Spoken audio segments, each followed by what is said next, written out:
Fantasy 7 until I get a new video card because the requirements are insane.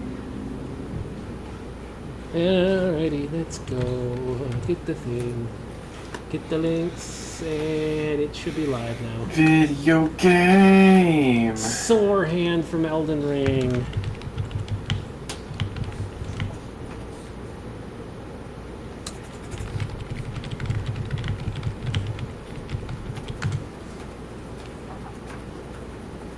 Yahoo! I need to figure out how to do the thing that's posts both the links, like whatever it is. I keep forgetting to look that up. That way you get your link posted too, but my hand and wrist hurt from Elden Ring. You sure you want to be playing this? I could play it just fine. Alright. I mean, it's not going to go... Just sitting and doing nothing is good. I'm not doing the crazy crap I have to do in Elden Ring. The DLC final bosses. So, okay. Yeah. I mean, having to resort to shitty build just to stay in the corner and tank damage with the shield and poke the giant thing every 5 minutes it gives me a chance to even hit it.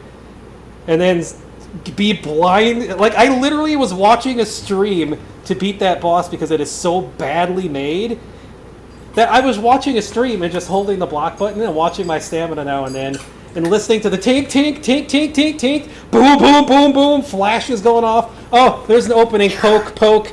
Wait another 10 minutes, poke, poke. Oh, it's poison now. Now I could just sit there in the corner and poke again, and oh, poison wore off.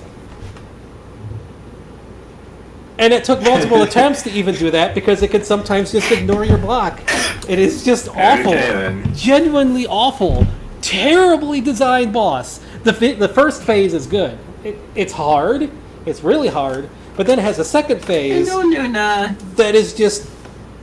It drops my frickin' computer to like 2 FPS when it does some of the attacks. There are so many particle effects going off. The computer just goes... And I have a good computer! And mine responds better than the newer video cards because I don't have the newer stuff like ray tracing, which apparently makes it even worse during that moment. Like, what? I find it funny that I run a lot of modern games way smoother on my 1080s than people with like 4080s do, just because the newer stuff isn't there. And the games work better without the newer stuff. Whatever. Alrighty, let's get this going. Luna is laying next to me. Yeah, Mega Man! Hopefully she will behave instead of borking again. Hopefully. Yeah. Alright. Oop, I gotta change my audio settings.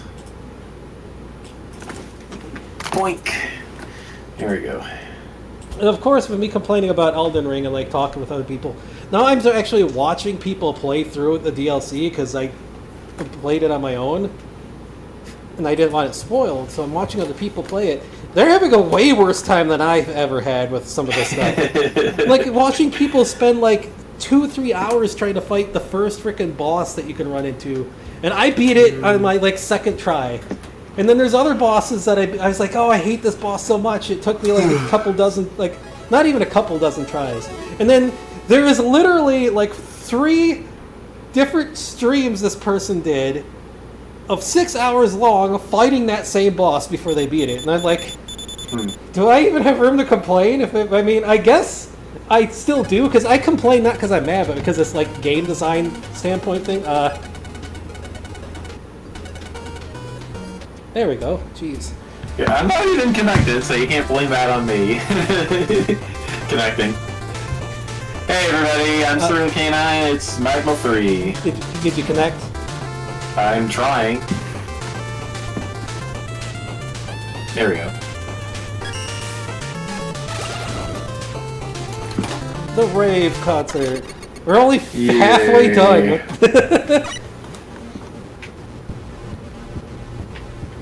There we go.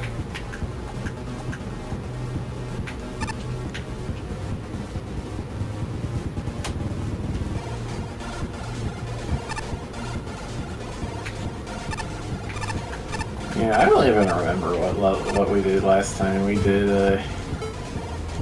yeah. Hunter Woman, she exists. Jumbotron also There it exists. is. This is a new level.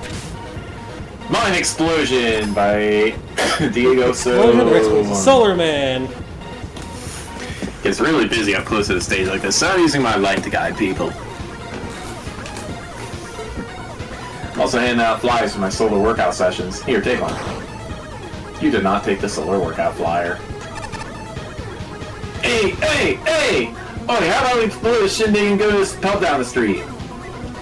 And the one down the corner, like, and the 100 yards from there? Let's keep the dream going all night long. I'll have work tomorrow. You bastard, me old Chuck, how about a few bottles of pop on me? Oh, okay then. Bastard is technically old enough, but also not old enough because shenanigans.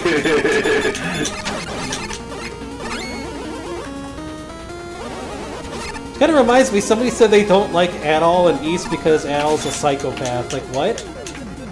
Like, how's it? Only if you play him like one.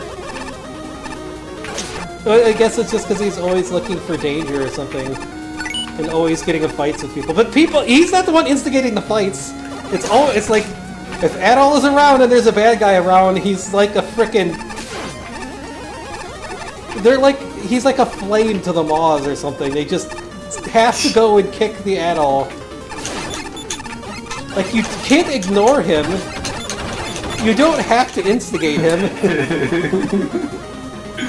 How many times is he just doing nothing but minding his own business and he just gets bad guys just dragging him into stuff? I wonder if Nordics is even going to support co-op at all. I think it's partly co-op based. If it is, that's cool, but like, I've read that it's got two control schemes, one for controlling both characters at once, one for controlling one. Yeah, but I thought I heard that player 2, there's a second player that can play the other one. I mean, we've had co-op in them. Yeah, that's cool. We've had co-op in the East games for a bit now. Yeah, but that was with that's like the party systems of 7 through 9. Or, well, 8 and 9, really. It's just because 10 only has 2 player characters, I was wondering if it might be different.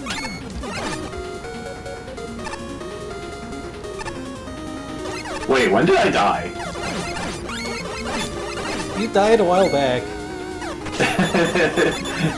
Distracted! That's me.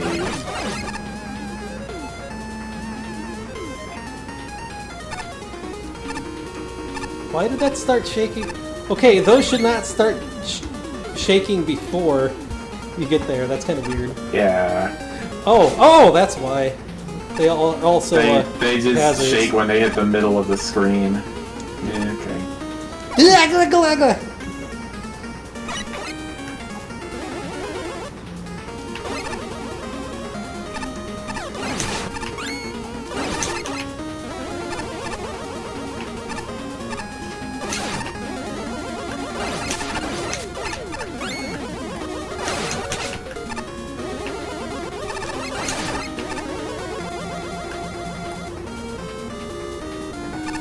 Oops.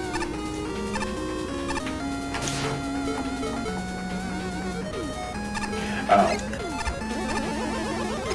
Oops, sorry. Oh no! Oh no! Oh, are you trying to get out magnet beam?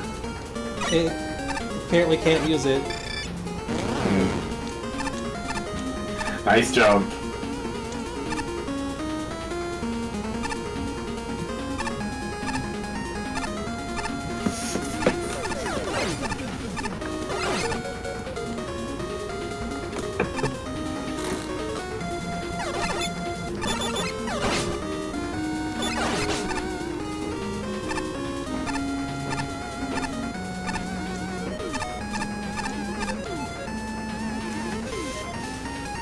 Who's good ugly?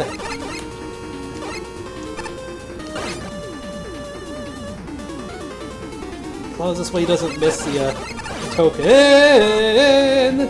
Whoa. Doesn't look like there was one on the upper route.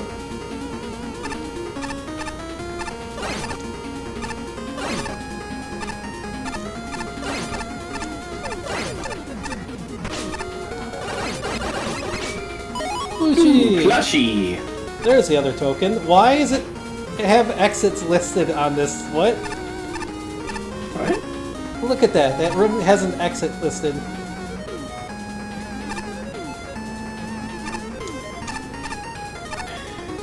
But it's just a hole. Oh.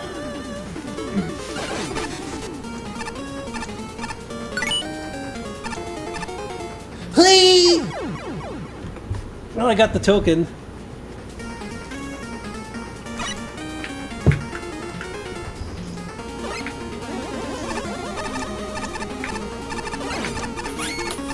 My mini-map changed color when we did a screen transition. Wahoo!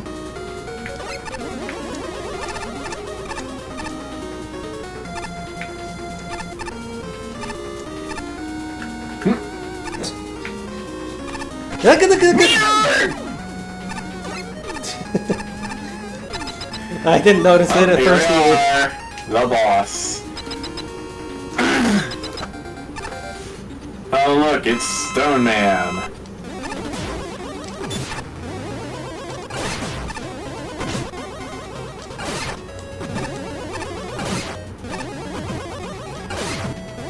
Yeah.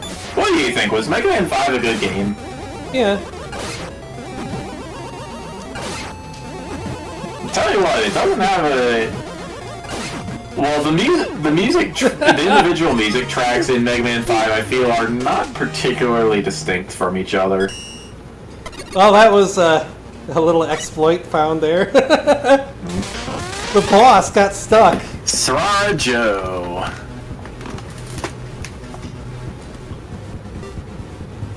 From episode 0.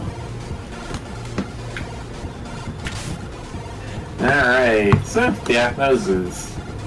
I mean, Shinryu didn't like it, but it was pretty harmless as far as levels go. Yeah, it's a pretty simple level. In general, this is a fine level. The enemy says appropriate for a cave, but it's still interesting through the use of unusual options. Fatula is generally a pleasant sight, and I found the Battens and the recurring picket men were more effective than usual. On the gimmick side, Uranus platforms, Drillman rocks, and Pluto girders work very well together. The introductory segments are highly effective, and I can feel difficulty curve for each segment. Particular props for the platforming segment before Gun Drill. And just the last couple of rooms before the boss, although said boss can get stuck if he lands at the wrong spot, jumping in place uselessly, so... I found that too, yes. If there's anything I have to say as a weakness, it's that a lot of enemies feel underutilized. I only ever remember seeing Gabriel all once, and I found both Soshi Breaker and Karakari did very little for the level as a whole. It's not to say what they do is bad, but they didn't do enough to stand out. In fact, that describes basically the entire upper path, because yes, this allows a split path. If you didn't notice, I don't blame you. The bottom path's entrance telegraphs like a bottomless pit, which is a crying shame because that diagram path's got more interesting graphics. And the split path as a whole is probably one of the most smoothly implemented in a contest. It has a different gimmick emphasis from the top path, but you'll learn everything you need to know regardless, which is really cool. Beyond that, oops, this is a solid cave level. It's not groundbreaking, but it's fun to play. For me, that's enough to do decently, but I'd hope to see something more interesting in the future. This is a level that, by and large, is pretty average in the grand scheme of things, and why'd you give it a 36? However, when you have an average level that doesn't excel in one thing in particular, it also runs a heavy risk of being boring. And that's what knocked this stage down so much for me. The main positives I can point to here are the enemies and gimmicks all have proper introductions, except maybe for, oops, the falling girders. All of there being a clear attempt at difficulty progression by combining those gimmicks. Sadly, the rest of the level design ends up suffering thanks to many of these segments being way too easy, and at sometimes so interchangeable. I mainly blame this on the enemy placement, as a good portion of them are positioned at or near level footing with the player. Not only does this make most of them rather non-threatening even when gimmicks get involved, but it also makes their setups feel very samey after a while. The only enemy I could recall giving me any sort of trouble here was the one picket man positioned under a section of rotating platforms.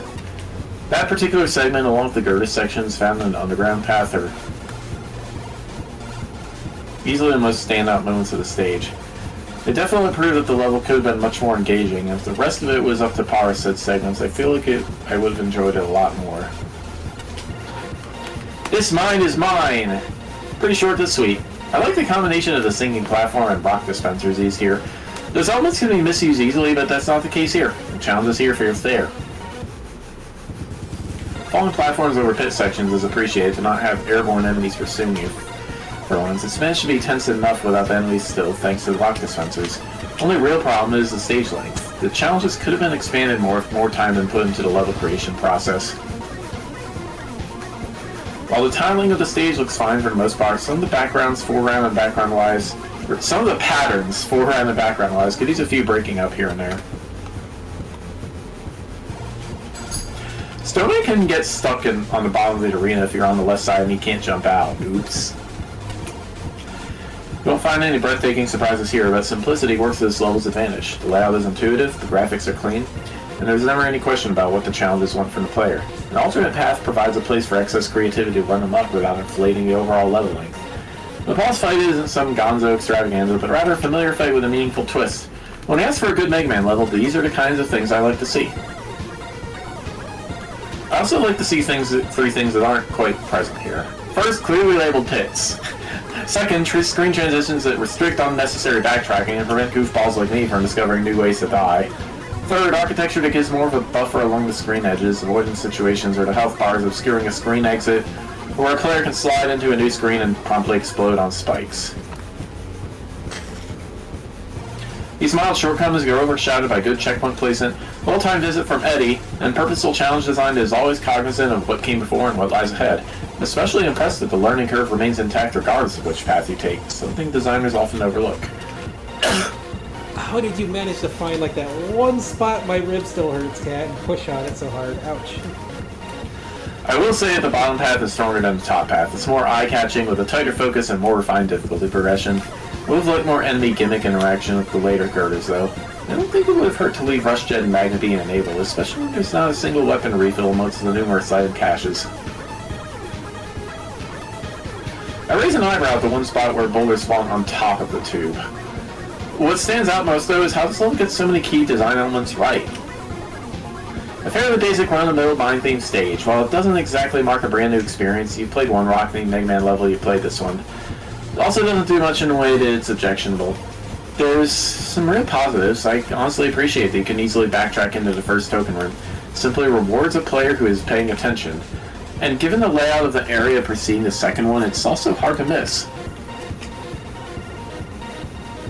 There's a nice steady increase in difficulty, and by the end of the level, assets start getting combined in reasonably new ways. Nothing too noteworthy, but what's there is fun to just feel like a middle-of-the-road Mega Man level. Some additional attention to detail was needed in the tiling, missing pit designations and drop shadows for ceilings. But that's really it. Looked okay otherwise. Level design is not convoluted enough for transitions and pits to be hard to tell apart. I appreciate mixing up the tiles for the background, it helps. Unfortunately, enemies seemed like an afterthought. They're mostly just there to briefly inconvenience the player and never prove a challenge. Even Stone Man in his new room feel undercooked. It doesn't benefit him, it makes an already easy fight even easier. Lastly, the rather hard-to-find alternative path didn't really add anything to the level. It's all straightforward, easy, and dull. The player never really needs to stop. I think just not including this path and getting more interesting enemy setups would have been the best way to help a level like this. All in all, it's fine and rather average. Unfortunately, and this is not helped by the name, this is not going to be a stage people remember.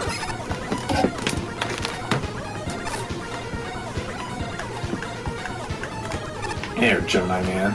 I love dancing! I hate dancing. Treading the... Oh no, sewer level. Oh no!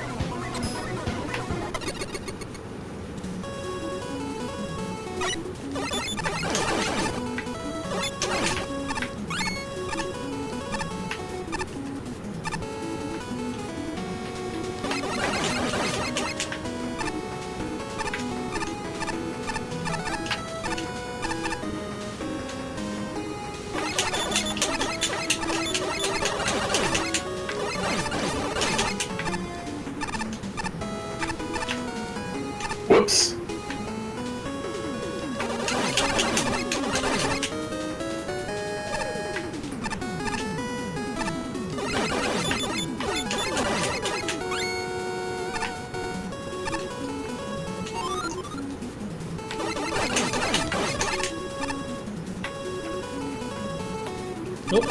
There is no token in this thing.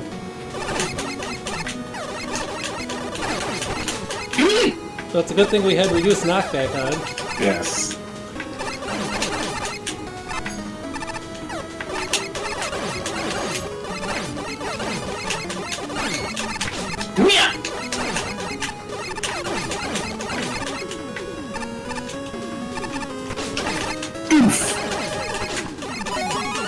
Nice! Whoa, that could have ended up right in the spikes there. Yeah, but there was a checkpoint on that screen, so it probably wouldn't have set us back any. I hope.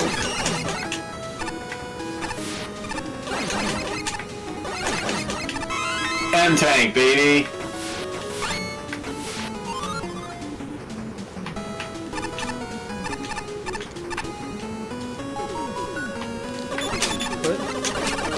Invisi-ladder, apparently.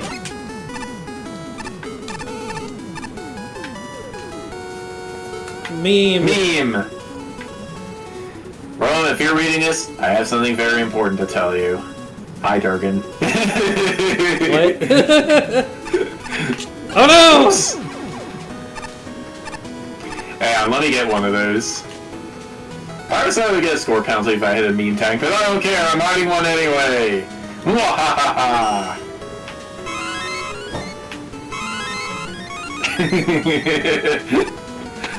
No! No! Lag! See, like a double lag kill there. Yes! Lag from your death killed me. I know, I got like a little spot of lag and I died, and then it just immediately got you. It was a meme death, I guess. I guess. Wait, that was the penalty for the meme tank room. I don't know. It was just... The death penalty. Funny, Mom!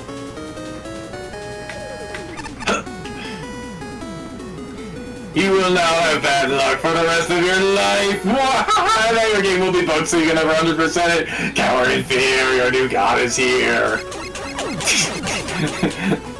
Okay. What's with all the Rowan Mithril memes? I mean, if he plays Mega Man a lot, I guess. Yes, he does. Funny, I've never heard of him, but I guess I should probably.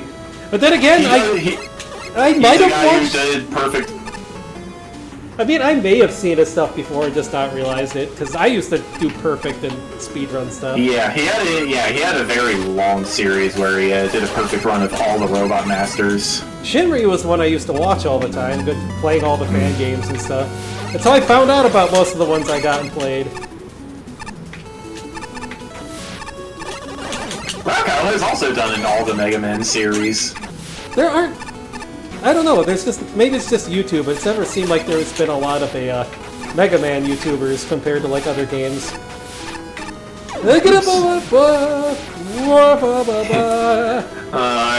I'd say Rockout is primarily a Mario YouTuber. Yeah, that's what it seems. Man.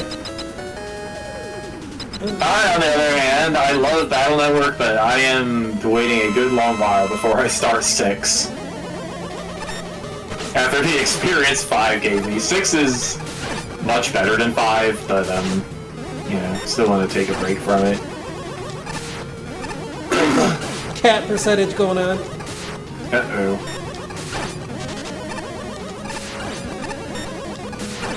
Interesting room layout for Sparkman here. Nice.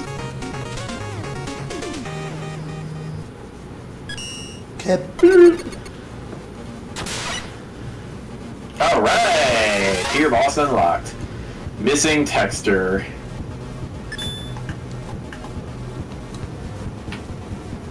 Whoops. What? That's not what I meant to do. Why is the plushie following you? I don't know. Let's fix that. It can follow you? I guess so.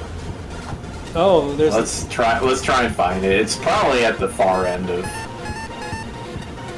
Yeah, there it is. Oh, you can equip it. Yeah. Yoshi! And that didn't help me. Thanks, game. I guess you can equip your own too. Yeah.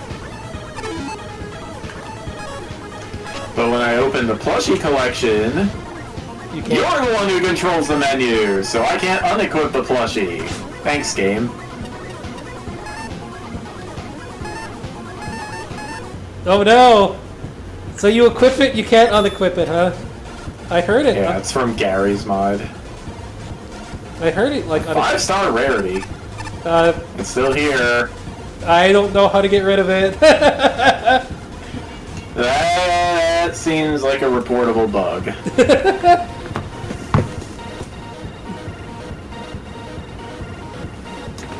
Well, you know what? Next time we get a plushie, I'll equip and unequip it and see if that fixes it. Oh, right. Reviews.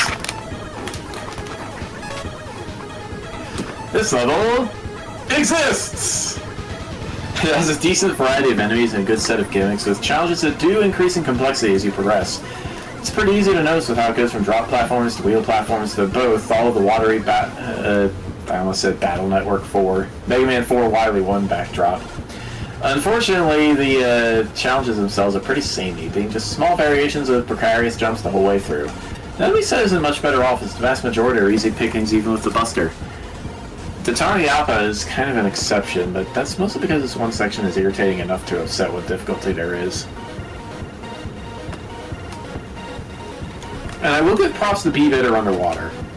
Since if your charge shot aim isn't on point, it can be an actual threat. For B-Bitter, that's amazing. There's 3 other things to talk about here. First, the level would have genuinely benefited from some tokens. There's been times when I've seen challenging optional paths, but they just lead to tanks so that I can buy from the shops, so there's no incentive for me to go after them. This is also true of the one-up joke. I can't say I particularly care about it, but again, it would have landed better if there was a more serious incentive to go down there. The other thing is the boss. Sparkman's got a decent fight going, with the drop platforms and wheels making a slightly more interesting battlefield, but why is Sparkman guarding a sewer system? Wouldn't that potentially be hideously dangerous? Ugh. For the most part, this is a... Rusty. Hi, Rusty. Hey, buddy. The screen is there somewhere. He's a rusty buddy. Naked butt kitty. For the most part, this is a perfectly serviceable level. It's not exactly interesting, but it doesn't do anything awful either. The overall structure of the stage is pretty decent. It doesn't overstay its welcome, and most of the gimmicks and enemies are introduced fairly well. There's one exception to this hour, that being the Datani Appas. There's one enemy type that should be carefully introduced to the player. You got a taste of my medicine there, huh, Rusty? Rusty went, and got slapped right inside the mouth by Sweetie's tail. Rusty buddy. Kick your dog. If there's one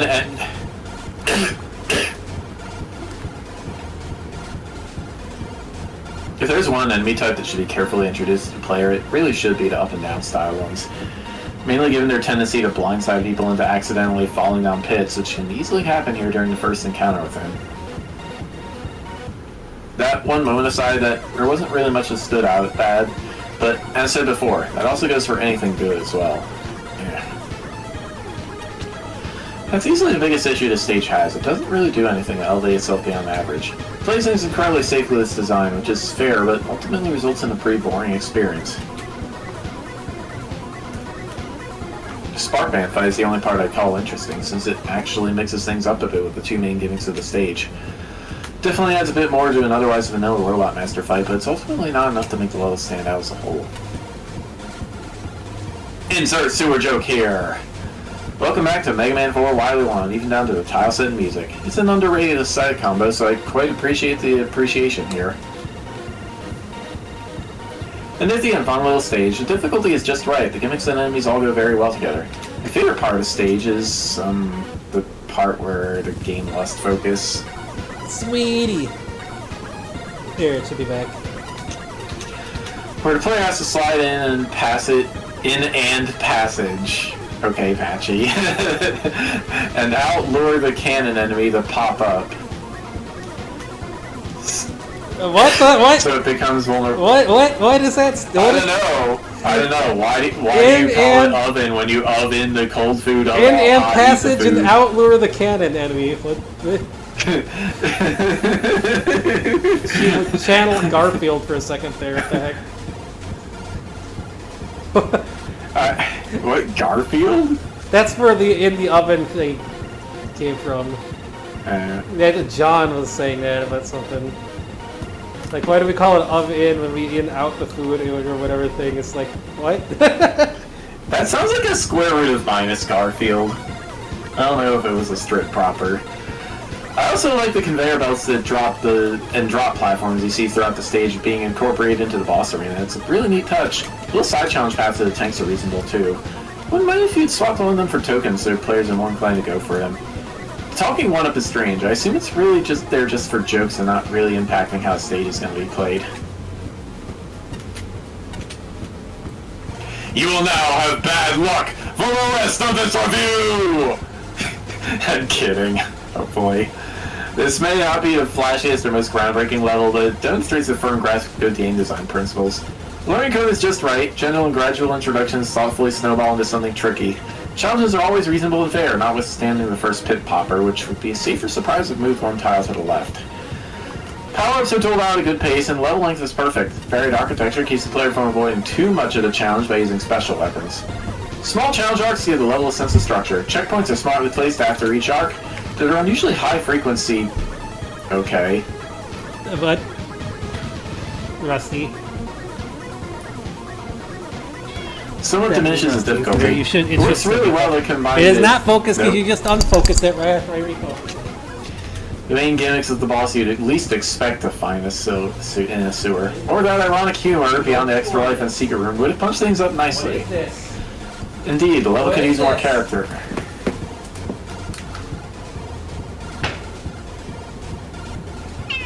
Bad puppy. Hi, Rusty. Look out, buddy. You unfocused the game again. Thank you. There we go. Cat, please. Indeed. The level could use more character. The aesthetics are terrific, but they're copy-pasted from Mega Man 4 without alteration, and the sewer vibe stems solely from the tile set. Gimmicks are used well, but the one platform at a time approach starts to feel samey by the end. Unusual platform configurations, e.g. a column of drop platforms, a staircase of conveyors, and more enemy involvement toward the end. I can't believe I'm saying this, but why only one Hammer Joe? Would have gone a long way. Still, this feels like a Capcom level, polished and deliberate. Jumping in and out of water physics while navigating gaming platforms is a clever way to mess with the player's head. The Pukapelli guarding the weapon refill leverages the respawning mechanic nicely. B-bitter use is consistently excellent. The level is too safe, perhaps, but solid. The point of remaking levels in this sort of fashion is to introduce something original that expands or reinvents the concept of the original level. As it stands, it could have been plonked into the original game and would not seem out of place, but as this was one of the Wily levels, this isn't a good thing. That being said, the stage is completely inoffensive, and while there isn't much challenge, every so often there is fun to be had, particularly the final water room. However, the two chosen gimmicks are mechanically similar, so there's not much variety throughout the stage. The only other major negative is the Datarna Yappa room, Mega Man 9 pit enemy, which gives very little room to maneuver and spawn far too quickly to be comfortable. There's several cyber wars that would have been a bonus to the stage, but were not worth going after due to lackluster reward. These would have been ideal tokens. Also, I found both Easter eggs, they weren't funny. Weirdly, the highlight of the stage was the dev kit boss, as the room layout and gimmicks added a decent twist to the Sparkman battle. There's a glitch with the Shadow Man platforms and the energy elements, which you can send flying across the stage. Not really a problem, but I did find it pretty funny. One final positive, the stage looks really well tiled. You definitely nailed the look of the source stage, something that several recreation stages in this contest feel hard at.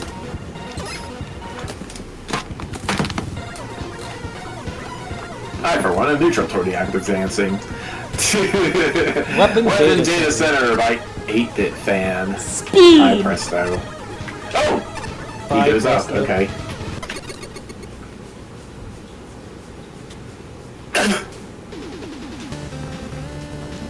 Dude's practicing skateboards outside again. Oh no, the plushie is still there. Yeah.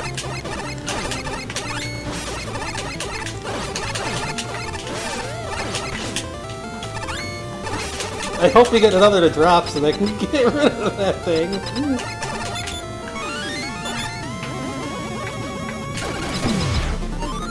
The High Priestess. What? I have no idea.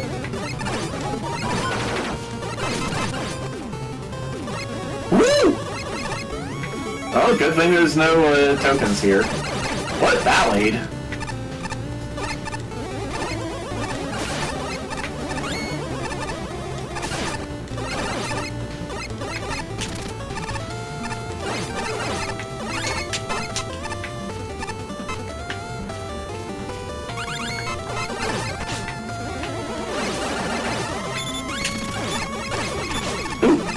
Night, man. Ugh.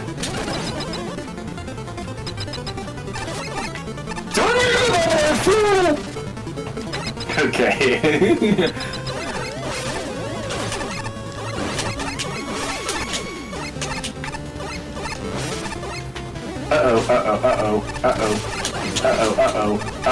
Uh-oh. Okay. Luigi! Woof! Water, what? Where did that come from? Wave man? Where's all this water coming from? What? Luna, stop! Oh my god, God. Shush, puppy. Luna! So much roo-roo. Hey there, Commander Man. He exists. Not great.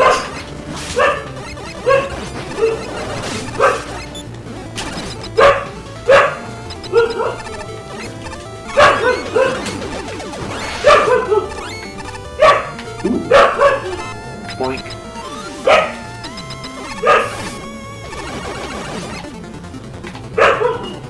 Luna, please! Luna! Oh my god, dog.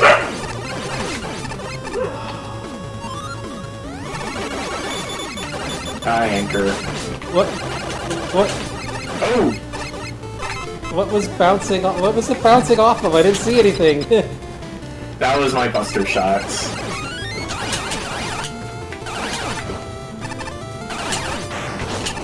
Luigi! Oops. Okay. Whoa. Guess I'm going this way. I guess you are going that way. Man, this level must have so many branching paths. Oh, look!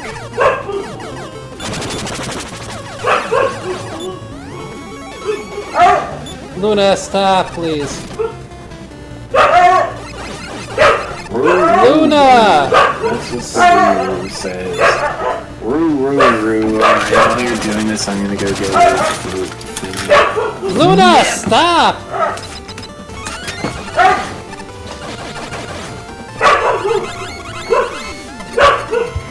Luna! Luna! Oh my god, dog, shut up! Oh my god, Enough! Leave him alone. Stop.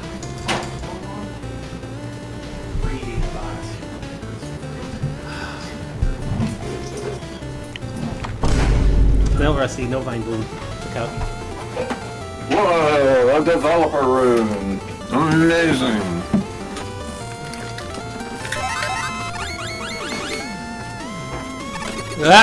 I wanted to get the other thing, Rusty, but thanks, I guess. Rusty, I am trying to play it. Yeah, Parsec froze. Oh no.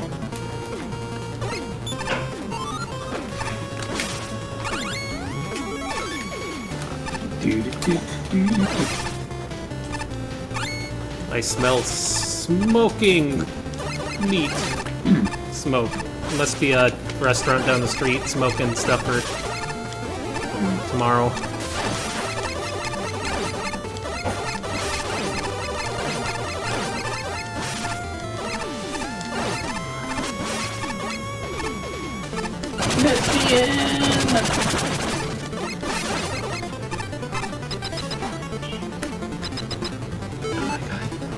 Dusty, please. Okay.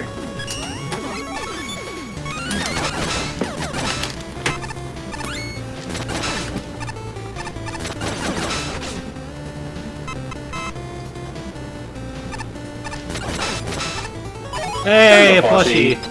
How long is this level? Jeez.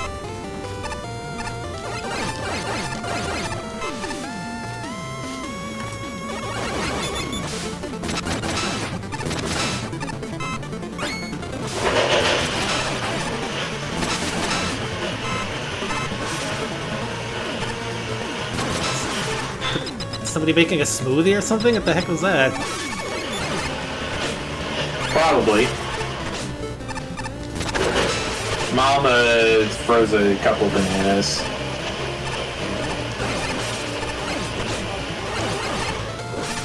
I'm assuming that's what that is.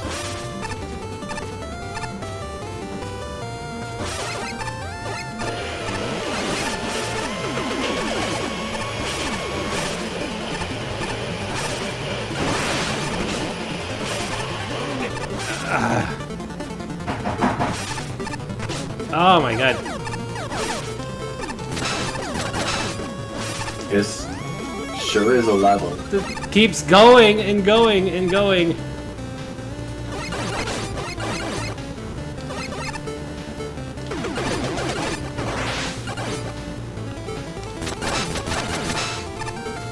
Are we there yet? Why is there just a random room down there? Stop right there. You'll go no further than this. Don't attack me, I'm not one of them. I came here to sit. I don't care who you are. I'm not going to take any chances with you. Now, prepare yourself. Okay. Wait to break dash.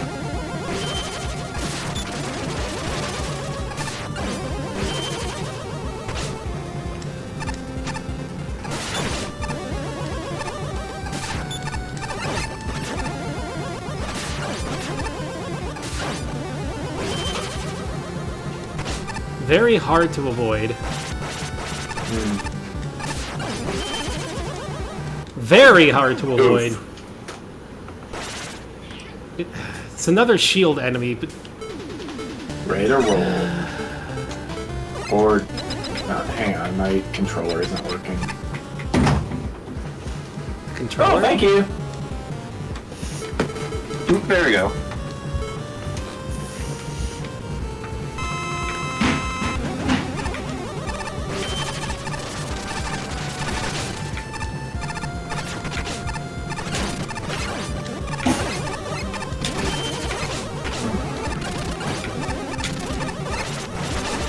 That's kind of hard to hit him with his weakness. He stays in the corners. Yes.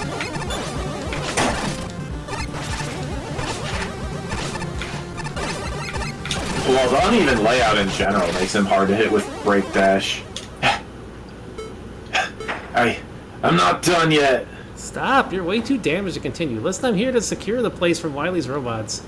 What? You're here to help us? Yes, I came here to help everyone that was trapped in this facility. Guess I was a bit hasty in my assumptions, but even that, I really enjoyed fighting you. Sorry if this is not the appropriate time for this, but what's your name? My name is Bastion. I'm Hodenki. Who? You're a strong robot, and I can feel it. I hope we can battle each other against some other...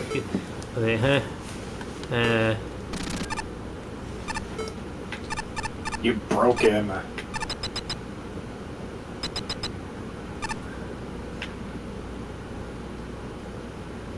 Oh, hey, Hodenki, did they stop? Wait, who are you? That's... I'm asking the same question. No, you're not! I'm Bastard. I'm here to help the people those trapped in the facility. Quit trolling him, Susie! Where is Hodenki? Where's my robot? I was forced to fight and I defeated him. You defeated him?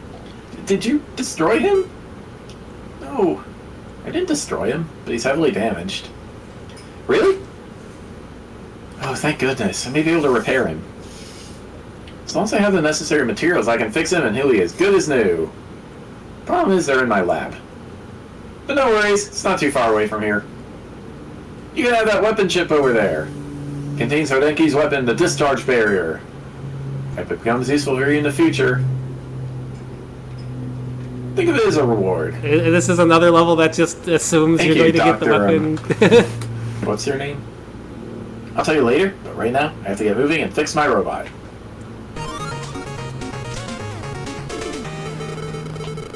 Okay.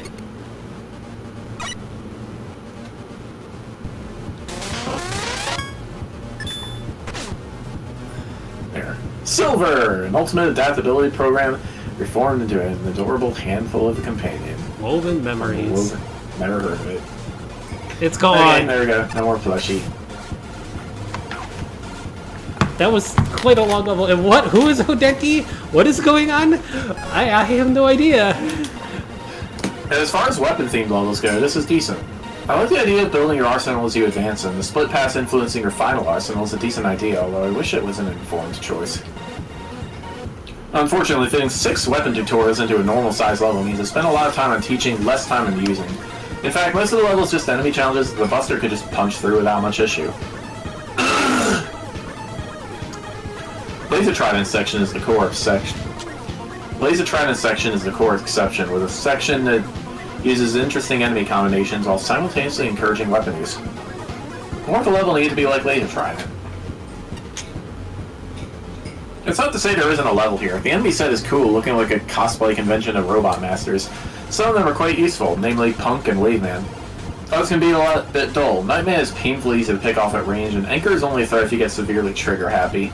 However, the biggest weakness is how often some of the enemies are used. Some of them luck out, such as Skullman being a good bodyguard. Others, like Commando Man, are too infrequent to be very useful. Even when they do show up, they tend to be very samey in application.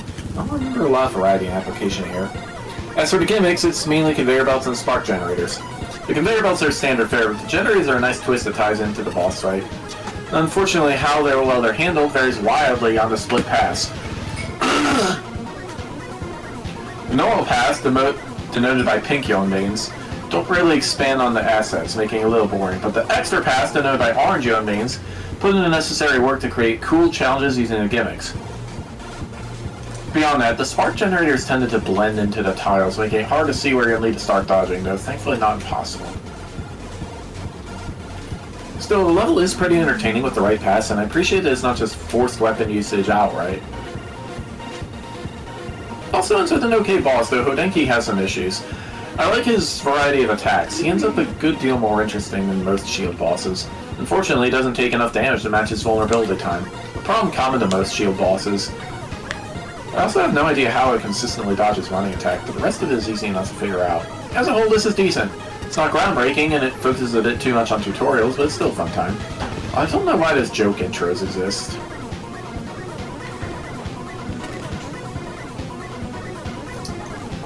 Firstly, let me just say thank you for not putting any tokens in this stage. Given the way it's set up with all the split pass, including tokens could have been really detrimental in the long run. The idea of having your weapon set being limited or influenced by which path you take seems like a way better idea. That said, the stage isn't without its faults. While I like the general idea of the level, something about the execution didn't really get me excited for any of my repeat playthroughs to check the other paths. I think this mainly has to do with the overall room and enemy layouts. They're not necessarily bad, but as the enemy placement often complements the conveyor belt and spark placements in a way that doesn't make things too chaotic. It's the lack of difficulty curve that often makes them feel almost indistinguishable from each other. Besides maybe the vertical segment full of conveyor belts after getting the laser trident, I couldn't really recall any one distinct section of the stage off the top of my head. Like I said, it's not really bad, just a bit on the bland side. Lesser Robot Master type enemies do breathe a bit of life into this stage, at least for a little while. Although it was certainly fun to look at and fight against, I found their novelty wore off pretty quickly on repeat playthroughs. The split pass also suffered a bit during this as well, mostly with the decisions for which weapons to get. Once you realize that Laser Trident is the most effective weapon to use on the boss and a good chunk of the enemies, there's little incentive to avoid the passes on unless you want to challenge yourself not to use it. On that note, Hodenki is easily the best part of the stage. In terms of shield-focused bosses, his fights are really well put together. His attacks all have good toe graphs, and each of his moves are threatening without being too difficult to avoid. With the slight exception of him walking around with his barrier up, I found trying to dodge him with the weird terrain can be a bit finicky, but it's still doable. It also really helps that Hodenki himself is pretty memorable, largely thanks to his opening dialogue and the variations you can get if you lose to him.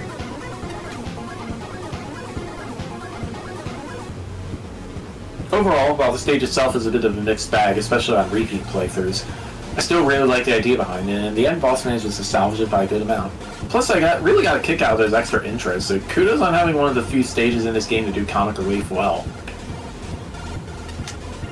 Alright, so now that the review portion of this is over, I have one final little side note to address regarding the end of this level. Keep in mind that what I'm going isn't to bring up here didn't affect the level score, rather, I'm using this as an opportunity for a bit of a PSA, specifically for those of you who want to drop hints of potential extra content that would be adapted from your level into the main game. Simply put, don't do it. That kind of decision is up to the dev team to make, not you. Just because you have a well-designed Robot Master fight doesn't automatically mean it'll get represented with an alter weapon or a skin. In fact, trying to push this via hints, dialogue, side quests, or whatever else is more likely to make your requests go ignored. Just focus on making a good, fun, or unique level and let the dev team handle the extra stuff. And I bet Jace is gonna get mad. Protect the data! There's a lot of cool ideas with this stage, but the execution is just not quite on point. The main enemies, for example. Basically, there are various boss attacks, each being implemented into a stage enemy of its own. That's a really cool idea. But bosses that were chosen, and a lot of their roles are overlapping, like Nightman, Anchor, and Skullman, all fitting the shield role. It heavily limits the design choices when it comes to creating challenges, and the stage shows just that. Oftentimes when you fight them together, there's a boss replica accompanied by one of the shield bosses mentioned. It gets stale and repetitive. Another point to mention, throughout the stage you'll encounter a Nightman enemy a lot. He always seems to be guarding a room exit. Meanwhile, there are Joe enemies in the stage too for extra shielded padding glory. It quickly becomes tedious walking through with all the stalling that occurs. The electric ball gimmick, I really don't like how the spawner is merged into the tile set. While it looks neat aesthetic-wise, the readability is hindered in the process. It can become difficult for a player to notice the danger coming their way. The weapons that you come across, since the stage doesn't really convey their functions beyond the screen or two they were placed in, most of the time we switch back to the Buster. They just aren't relevant enough, and the stage would play much differently if the player would be giving them from at the get-go. The boss is just... what the... He's dabbing now? Silly intros are fine, but this seems really unnecessary, especially when after you defeat him, he gives you this dramatic stage that is supposed to be taken seriously. After that, you meet his creator, who is a Mega Man edit, where the dialogues also started rather seriously, but thankfully toned down afterwards. The whole exchange just felt really awkward. The music sounds cool at first, with the snippets of Anchor's stage from Mega Man 10 remixed here and there, however, it does get a little repetitive as it goes on for this rather long stage with multiple winding paths. Let's jump right in. The aesthetics and architecture feel professional. Challenges are never unfair or overly difficult. Conveyors and sparks are a decent combo. Checkpoints and power-ups are generous. There are some issues, slight soft lock potential, minor programming and layout complaints, some rehashed Suzy use, but they're not what bugged me most. Sorry, this is going to be a rant. So you're gradually building an arsenal of special weapons. Awesome. But the level isn't designed around the inherent limitations or unique properties of your arsenal. Breakdash knocks down a wall or two, Ice Wall floats in water, which is never relevant again. Considering the premise, this level is Buster friendly to a fault.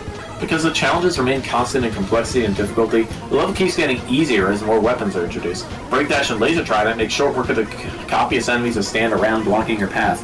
I like the bosses in the enemies concept, and that they use appealing new sprites, but there's too much ability overlap. Block shots, fire forward. The more versatile enemies, Commando, Punk, and Wave, are used infrequently and in places that don't take full advantage of their attack patterns.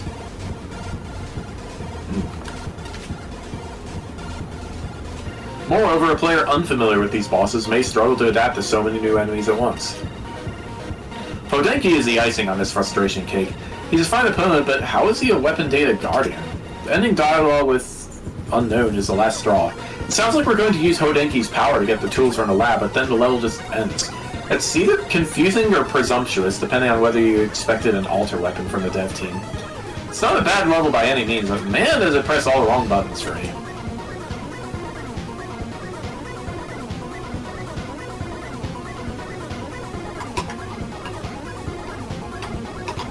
Another long one, but that's for a rather odd case. Okay, I get the picture that the stage's promise of an unlockable weapon was due to a massive misunderstanding in how the unlocks were handled in past Magnals. It happens, but at the end of the day, it isn't going to be unlockable. The reasons why not are fairly obvious. Entrance forcing us to include unlocks is not a precedent we want to ever set. For what it's worth, this meta element isn't affecting the score for me, and I don't have anything to add about it until the end of the reviews. It has no real bearing on the qualities or faults of the stage. I just figured it was worth a mention. With that out of the way, God, this is clearly a ton of effort. And you know, it's a cute concept. The minion versions of Robot Masters is adorable, and the level has some actual life in the animation.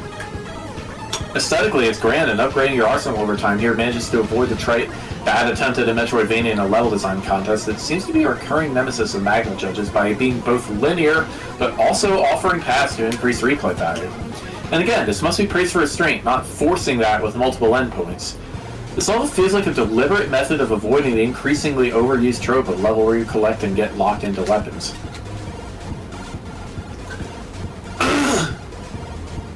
Somehow in execution, it all feels rather routine and by the numbers. Very few of the master minions feel like they're placed in any sort of challenging or interesting way. While some, like the Knight Minion and Anchor Minion, are almost utterly useless as an enemy, feeling more like time wasters than an actual threat. Others feel like one-trick ponies, such as the Gemini Minions.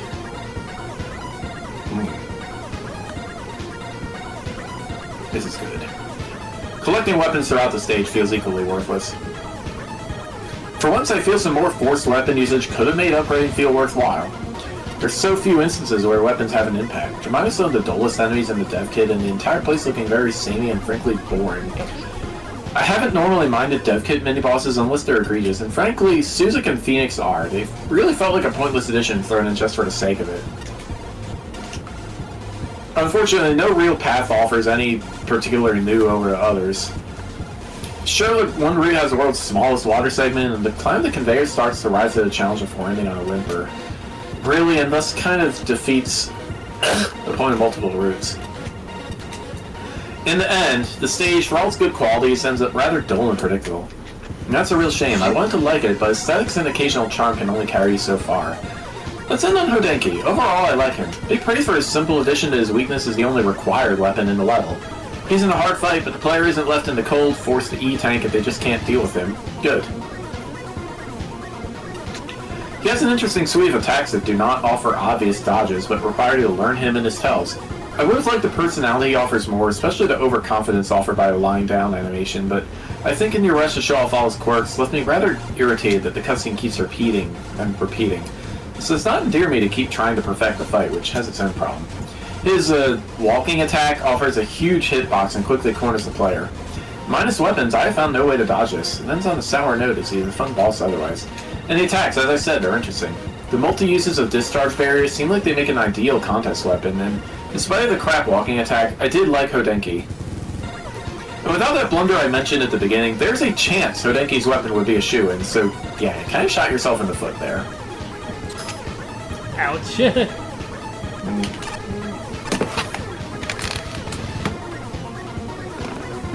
You know, I've been thinking of testing its platform's limits. Spinning around real fast on it. Still only takes until I get flung off and bashed into a wall. But every time I speed up, it's like I hear the platform whine. You think they're alive or something. Whoop. Bye. The actual Rockman. Oh boy. What the heck are you? Yes. The crowd, the rhythmic presentation, the multicolored display. You might say this place is attuned to my liking. Okay then. I have 3 cats on me, this is going to be difficult. Oh boy. Hey Sylvie, can you... There you go. No, now you're blocking the Silly screen!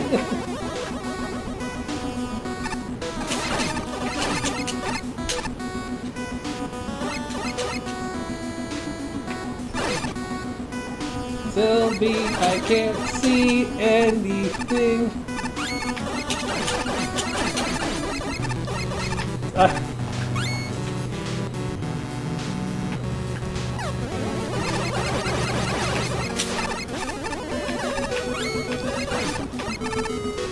Any idea what the music is from? No? Me either. Okay, tops. Sylvie, please. I can't see. I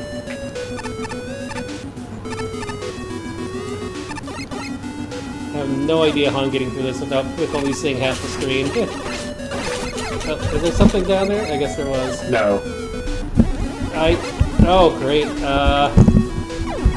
Whoops.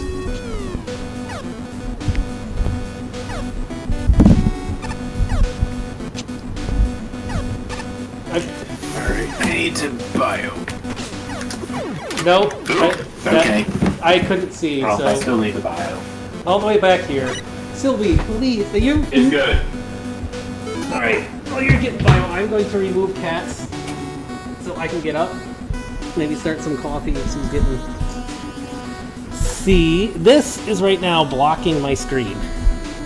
Like, I'll try to... This is my view of the... this is my view of the screen. And she's standing... Or this is my view of the screen, right here.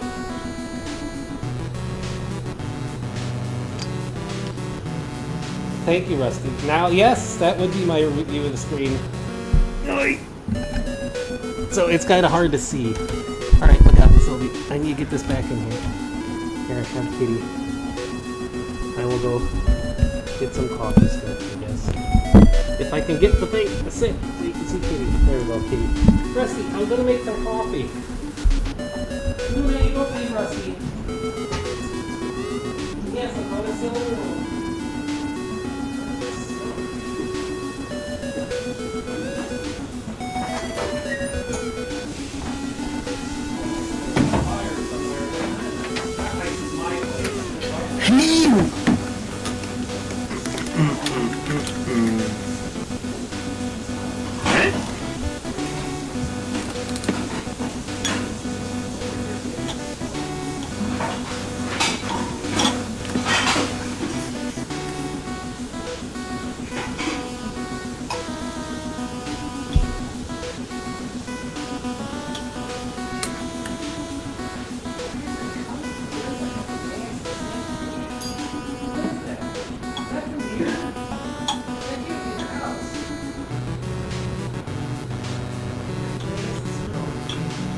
Oh! It's the river. Oh, God. Saltwater rivers can be spanky. Especially if they're rain.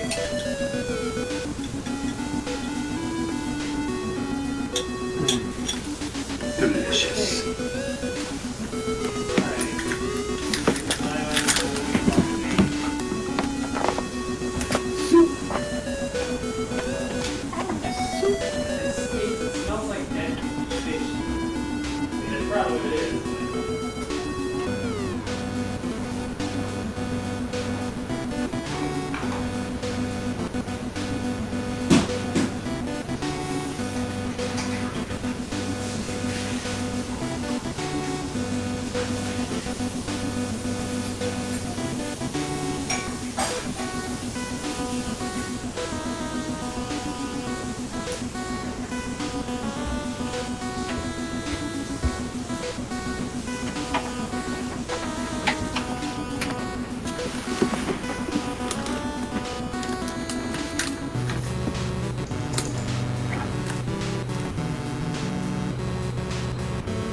beat them at the time we're done with the level. Let's go. Let's go. Doo-doo-doo-doo. Hi. And now I can actually see. Yay. Vacate. Got a Well, checkpoint, after huh? Sylvie has been rubbing all over it, apparently. Silly kitty. She's a silly kitty. Woo!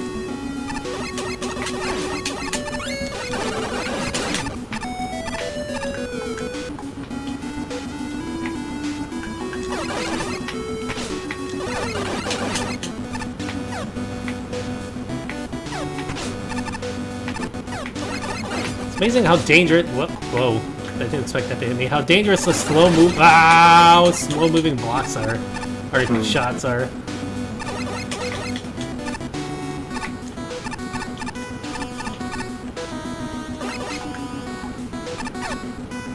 Speed run! Oh!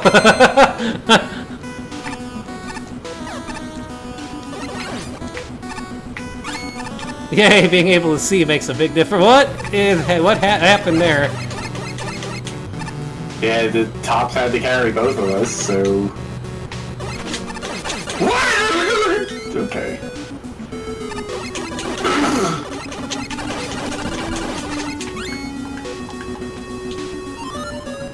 Uh-oh. Left time. Magnet beam to the left. Goggle Left of armor! Oh, we need to find the light trident.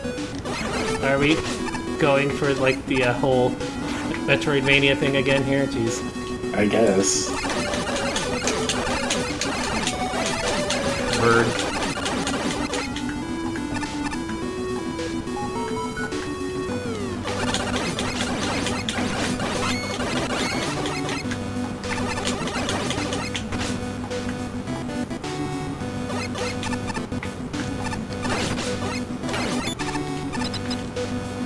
Uh-oh.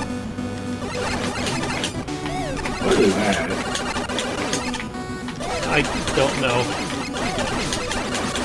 Ow! Careful Gotcha. shooting those on top of me. That's little bits here. There it is.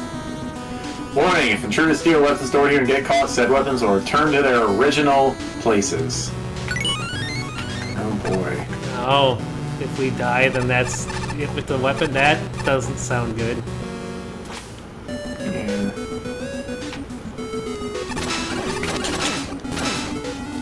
Wait. Yeah, okay. We have that.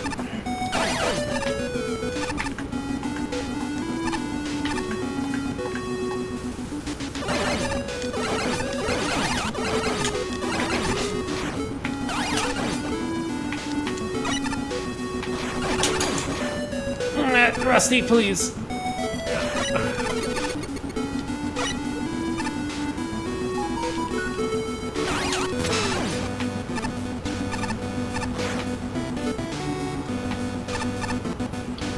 Testing environments for magnet beam platform. Authorized personnel only. Oh boy.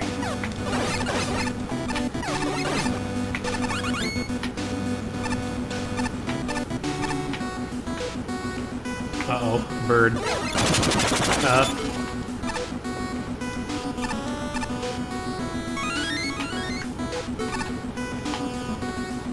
Alright, we have magnet beam. Ah, glug, glug, glug, glug, glug. I think I'm gonna use an E-tank. That's fine. Especially if we can lose stuff by dying. That seems like an annoying way to do that.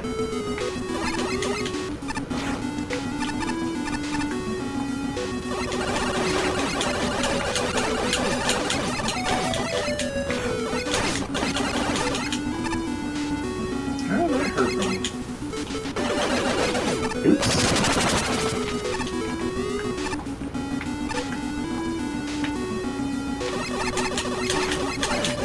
What's that? Oh, that was the secret thing that we already got. Oof.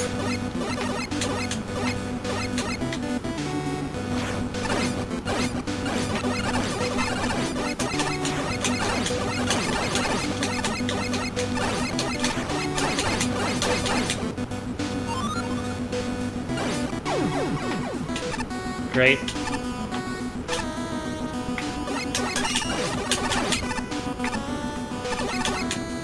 You just gotta love it when you enter a room and immediately die.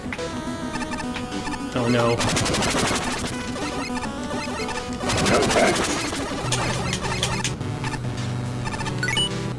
Yeah. Oh, that's both the tokens.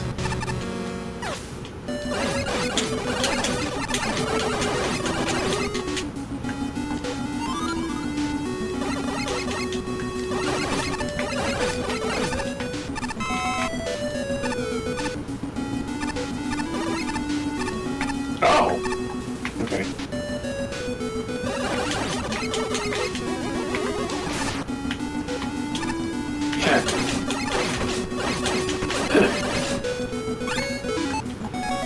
I'd rather not use energy tanks, but again, the whole you can probably lose your thing is kind of annoying. Oh, what?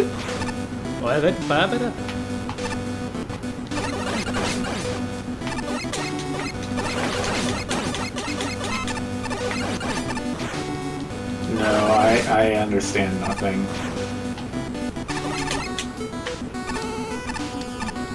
Ah. I don't think that's how it's meant to be. I think it... Well, let's do it anyway.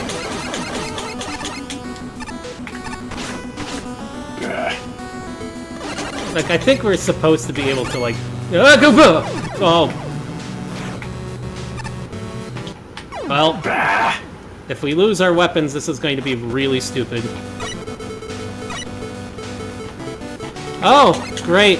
That is awful. That is just awful to do that. That I would subtract points for that immediately. That is awful. That is just bad. Wait, but now we can't get through here.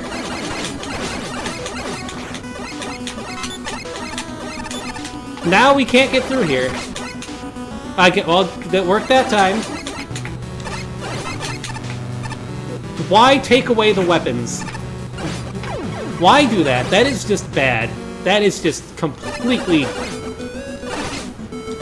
I mean, maybe they didn't have a choice. Maybe that's an engine thing. No, it's not. Other levels where we've unlocked weapons don't disappear like that.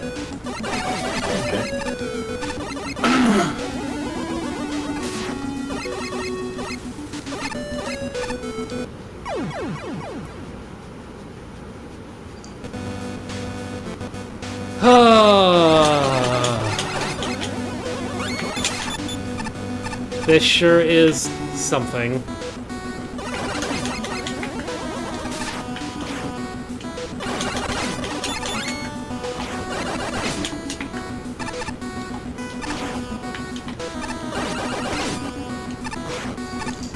Yeah, I don't actually understand what's causing us to fall. I don't know.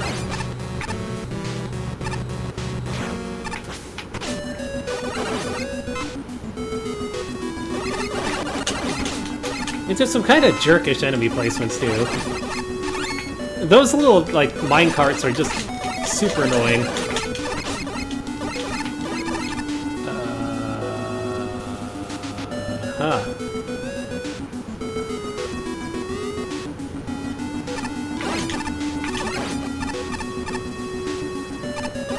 Checkpoint would be nice.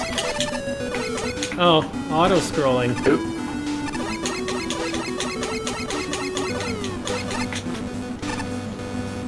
Oops. Ow!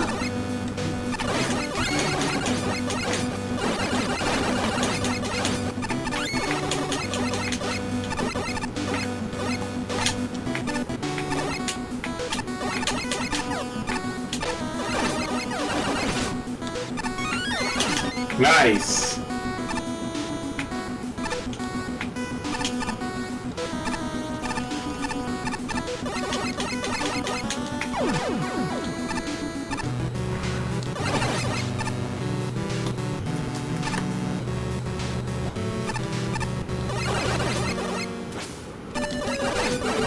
God, Rusty, you asshole! Don't! That hurt! You just, like, clawed up my arm. Good, I need to get past this tunnel. This seems to be the end of the line. Oh, by the way, Creator wanted me to thank you for playing a stage. What? Oh. What? So, yeah, you found me. Congratulations, I guess. You created the stage to only get some useful info about the stage itself when you reach here, so ask anything. Yeah, overused joke. Okay.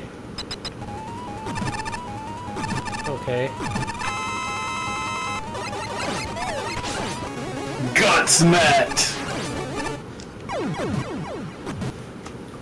Okay.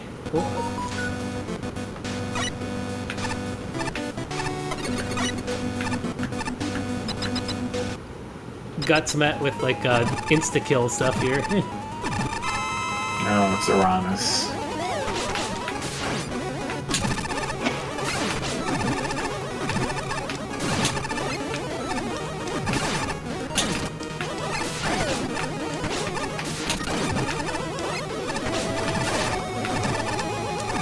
Rusty, please stop. Huh. Yay, meme.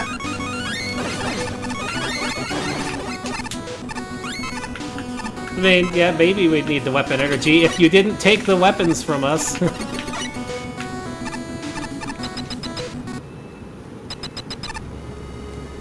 Oh. Oh, there you are, you filthy thief. Excuse me, who are you? And why do rocks fart? You You don't know me? I am the almighty Rock Man, the one you copied her name from. did nothing. Sorry, my name is actually Bastion. Yeah, exactly. Like, Don't try to fool me, international release. You were based on the Rockman model built in Japan. no, I don't think Bastion's Japanese. I don't know. I don't even think does his world even have anything equivalent to that. Just, no, what do you mean? It would be easier to just sue me or Doctor. Don't sue me. What? What do you mean? No, Bastion, you're not even a rock. What? Actually, it would. But I'd be happier making you explode, Bastion twerp. Okay. Huh, weird. I'm supposedly teleporting out here after getting the element. Aha, you followed my trap, Bastion twerp. What? You again? Susie, just... Yes, shameless clone! The energy element was a copy device. Now I've got your power! Now you're stealing my lines. Type up, I created that line before you even knew about it. It's time for you to punish you.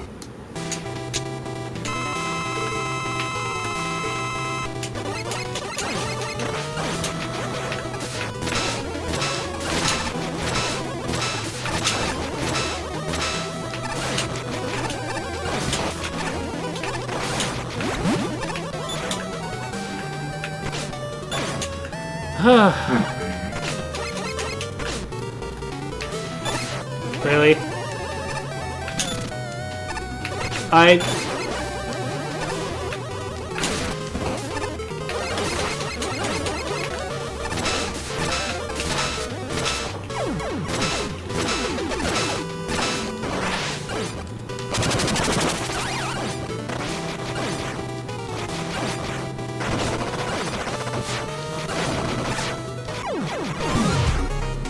Abstract antagonists. Collectathon, 60%. Just that boss was like a little needlessly like invulnerable for quite a while. Okay, let's see here. We have dragonflies, walking bells, birds, spinning tops, sharks, I guess, and they're all inside a mineral mine. The slow music and creepy eyes.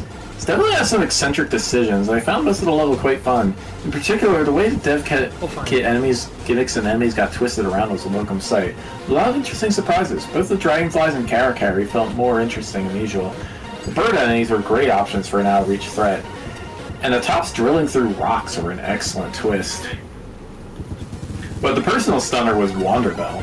That enemy really feels like the definition of cannon fodder as far as Mega Man goes. It's almost never useful, and yet I can think of a lot of Wonder Bells here that required actually some genuine effort instead of just dying, and that's an achievement by itself. Rhino with a fun difficulty curve, a good cumulative auto-scroll, and the design feels overall solid. If I had to raise a complaint, the Hammerhead Sharks can be a little too easy to snipe, and one of the slide tunnels is annoyingly finicky. However, that's pretty small potatoes overall. So where did Rockman go wrong? That would be Rockman himself. To quickly describe this fight, remarkably unpolished with a lot of problems to adjust. And I do mean a lot of problems. First, his attacks take forever. It's unnecessary to spend 10 plus sections on each weapon, especially the ones that make him invincible. Second, his RNG behaviors mean he can spam the various invincible attacks, rapidly prolonging a fight past its welcome. Third, bosses that aren't likely to show off their whole arsenal in one fight is a pet peeve of mine. Fourth, anytime you die to him, you have to replay his really long intro cutscene, which is great fun since he has instant death in his room. Finally, the tornado top attack can shove him out of the room, leaving the energy element trapped and bouncing uselessly beneath the floor. It can also Kaiser trap you. Compound all these issues together, and the boss ends things on an infuriating note. Yeah, that boss has been vulnerable for way too long. What are you doing? Do not, if that's what I think you have, Luna. Is it your shoe again? Where is it? Can't say I enjoyed this level much. By and large, it's a perfectly average stage. I know what you were doing. By and large, it's a perfectly average stage nearly all the way through, but there's a few questionable things, mostly towards the end, that unfortunately drag it down a bit. To focus on some positive aspects first, there's some pretty decent gimmick combos here. On their own, the top platforms and destructible rocks aren't all that interesting. However, the way it ended up being combined here is rather creative and makes for some neat segments throughout the stage. The enemy placement also complements these sections pretty well in most cases, since they're typically not so easy to dispose of from a distance, if you're going Buster only at least. Well, that being said, I felt the stage did start to drag its feet a bit toward the end. I think the inherent wait time that comes with the slow down top platforms is to blame for that. Granted, the accompanying Platman platforms do add a bit more depth to some of the setups, but the slowness of them can still be an issue. This has felt doubly so if you die or fall off a platform, which is quite easy to do here. That aside, I'd say the only other major issue I had with the stage other than the boss would be the trek to get the magnet beam. I honestly don't see much of a point in going out of your way to get it, seeing as it's not required and you lose it anyway if you happen to die. There's maybe only a few spots where I found it to be useful in this stage, which surprisingly didn't include the end stretch leading up to the boss, mostly because the one part that could have been a problem here, spike ceiling with several top platforms spawning beneath it, has no collision detection for the spikes. Lastly, there's the actual Rockman himself. But before we can get into the fight proper, there's a matter of the cutscene before it. Now, I'm not going to talk to stage points because of the cutscene's presentation or anything along those lines. The way it's done is perfectly fine. What I do have a problem with it, however, is that it plays every single time you die to the boss. When I judge this, the devs team hadn't added a universal cutscene skip option yet. I had to go through the whole rigmarole of shooting the fake one, grinding the fake energy element, and mashing through all the dialogue just to get back into the fight.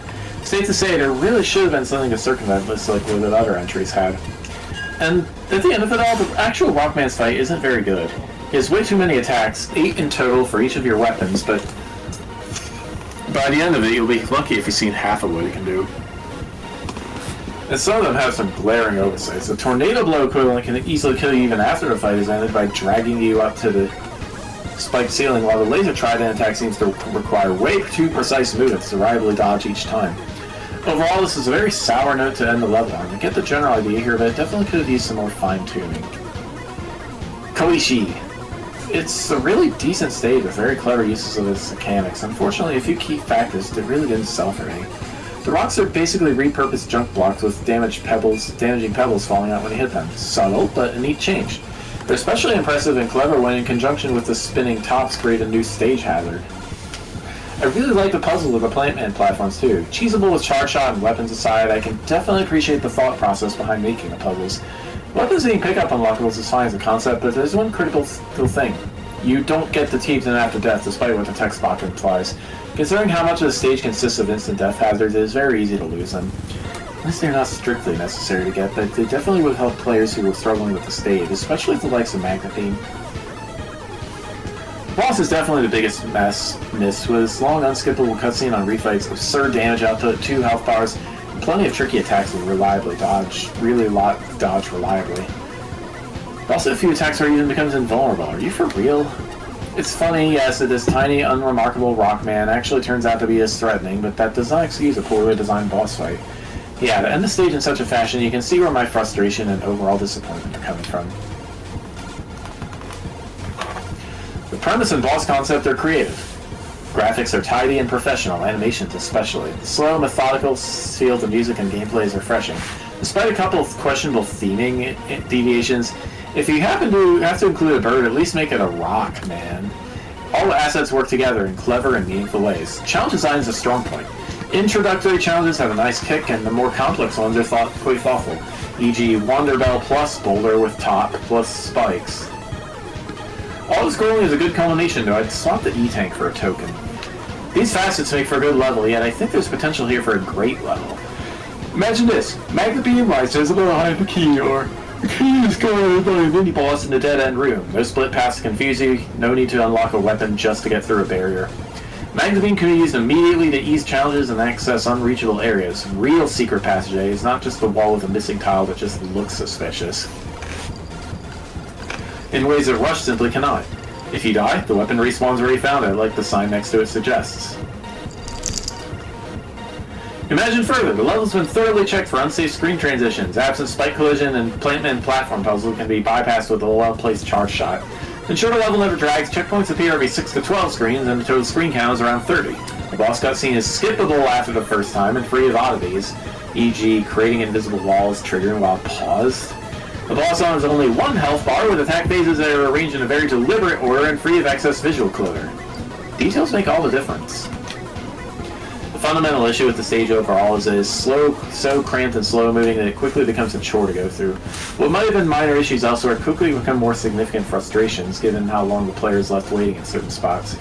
Some aspects of the level are pretty novel, and I like the interactivity between the rocks and top platforms. I like the concept of the bird, but it doesn't fit the architecture of the level. Graphically, the level is fine if a little uninteresting. Why were the weapons locked, and why did it reset on death? I found zero use for either weapon throughout the stage, and with how much backtracking was required, I expected some payoff. If you don't know which instant death there is in the level, it is not feasible to keep them around. There's something very off-putting and uncanny about the music, probably the sound font you used. I eventually had to mute it. On re-listening, I'm not entirely sure this is your fault. It might be down to just being the wrong sound frequency to trigger a hypersensitive hearing reaction. It's just how these things go sometimes.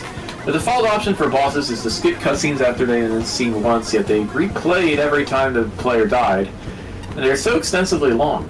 It just compounds the issue that the boss following is such a difficult and long fight. A single health bar would have made this significantly more bearable. There were a few frustrating attacks, such as the Wily Capsule 7 projectiles and the Tornado and Top platform combo, neither of which was particularly feasible to dodge. The entire fight ends up being a dance race to the player. Race of edge. Found the secret. Meh, not a fan. Boink.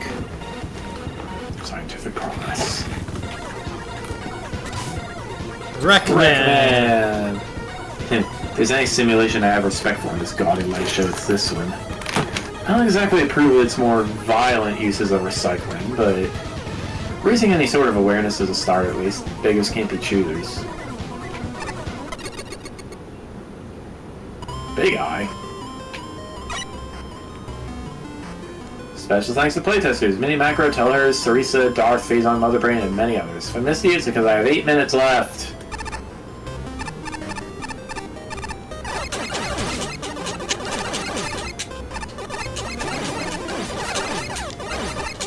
Hey, it's Joe's without shields. Hi, Proto Man. Okay.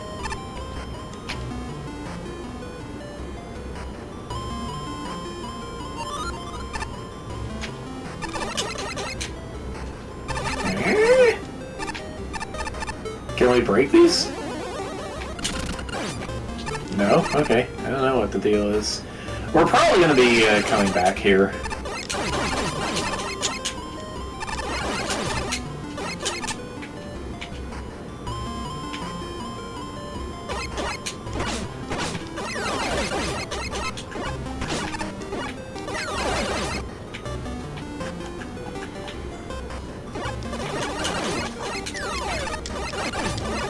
I'm guessing it's actually going to like recycle the level and change the gimmick.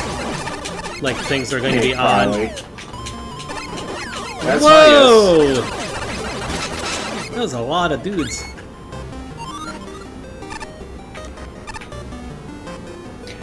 Alright team, to comply with the new safety guidelines, I'm posting a summary of this sector here. The map on the right is an overview of this area. Flashing light is here. White zone, as well as the smelting section below this sector, is powered by this generator. The safety searchies find anyone in the white zone will shut off the power and alert the security staff by sirens. As long as they're on, they'll continue to call security over. If an intruder were to reach the red zone, they wouldn't be able to get caught or shut off the alarms. The blue zone is ventilation. It is always powered on. Finally, I must reiterate, since you guys seem to forget, there is no parking in the white zone. Because you can also use solar energy at a high power to turn on the machine.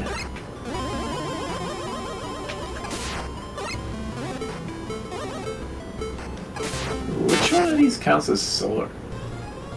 There's a note attached. Jumping Joe running through on 1-1 here. The floppy disk in the siren seems to have been corrupted, so we'll need to reformat it before setting it back up.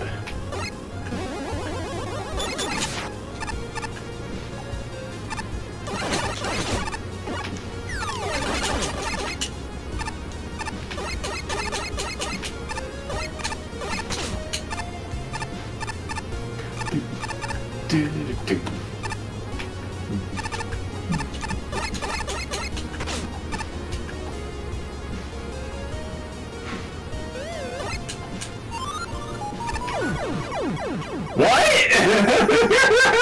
Just drop me right into the pit, okay? That sure was something. Whoa. Oof. Oh.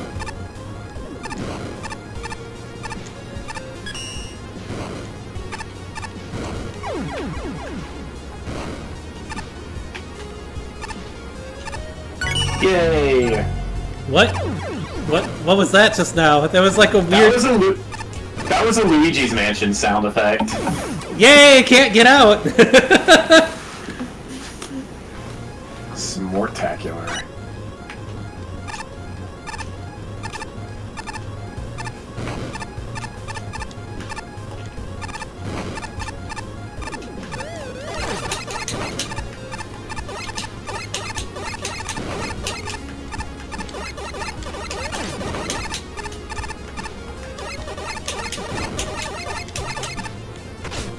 Clunk.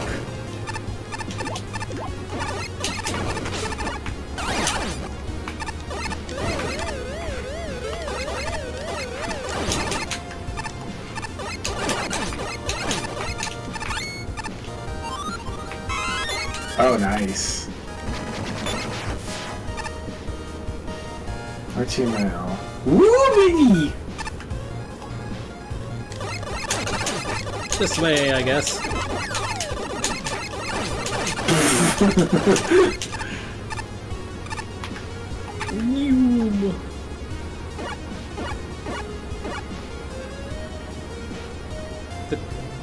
That's a big room. Whoa! What? What? What?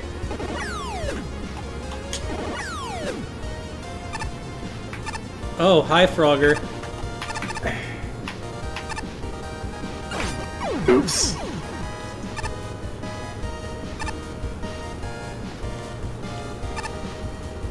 Oh man. Yay!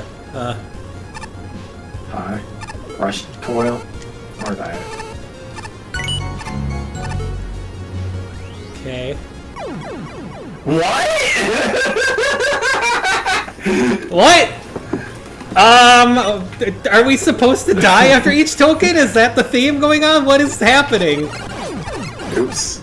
I am confused. Is that supposed to happen after every token? What? Sweetie, stop. My confusion is maximum. Yaga! Yeah, spawn in at a bad time. E. E. Alright, well, I'm gonna try and get that. Or you can try and get that. Nice! What? I don't know. But we would have had to die again to get out of there.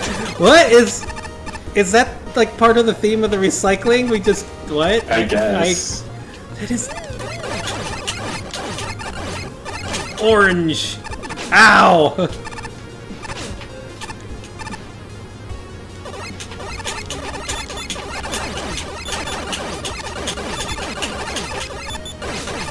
Ow. E.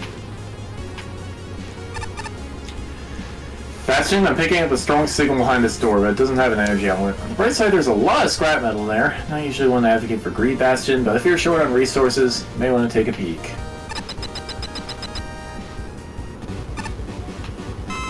Oh.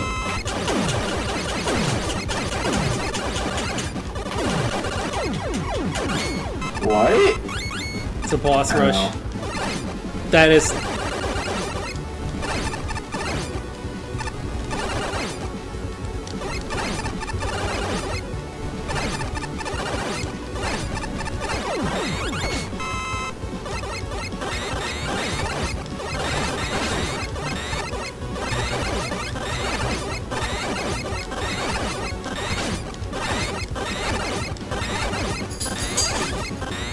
It seems a little excessive. a little. Also, you're about to die.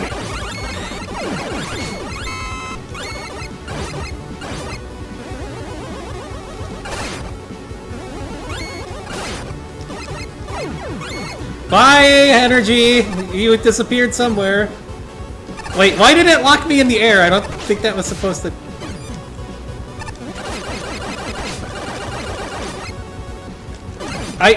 I don't think he's supposed to stop me from moving in the air.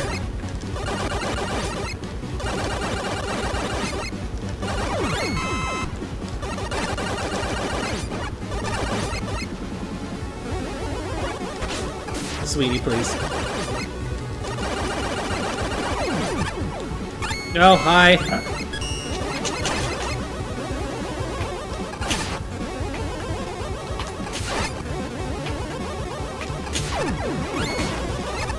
Oh gosh.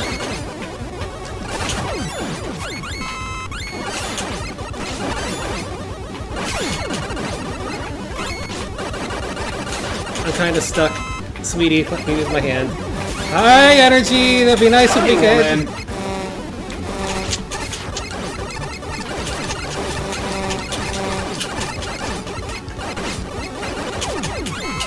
Is there some reason we have to fight all of these?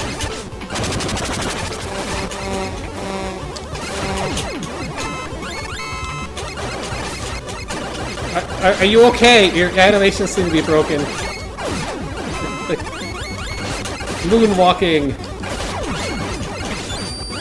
Hi, Anchor.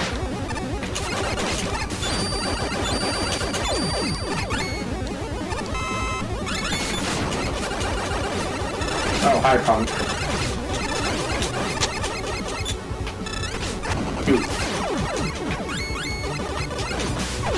Oof. Oh, You might want to E-tank, E-tank.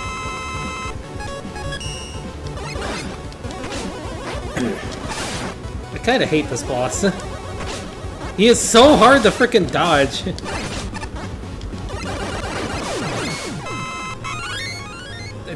Look at all the energy in the corner. Wait. Oh, wait. No, I was gonna say if you teleport in, but that's a little overkill, I think. What?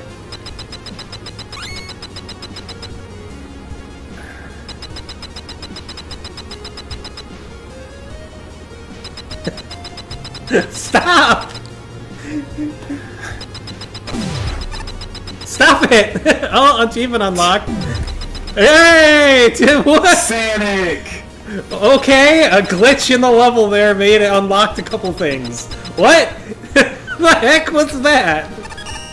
I have no idea. Also, where the heck are tokens 3 and 4? Well, I don't know. Oh, this is... Oh, no, this is visually... Oh, no, there's a token coming up. Oh. Oh, this is playing havoc with my, like, brain right now. Oh. I'm fine. We need, like... We gotta find a switch somewhere.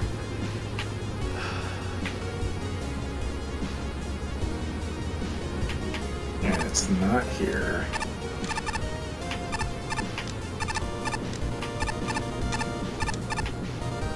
Where is it? I have no... Where is it? I don't know. I don't know.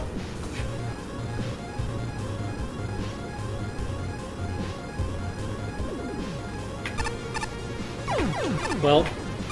It's a mystery. Maybe It just doesn't exist. there's just other ways to go. There's that way. Oh, yeah. Okay.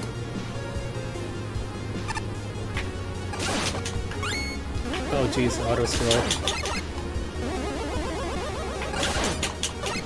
Well, there's some help. I think we got that last token from the boss rush at the end. No, I think we had... No, we had it before the boss rush. Oh, was that weird, like, thing that I collected down in the pit? Maybe. Yeah, probably.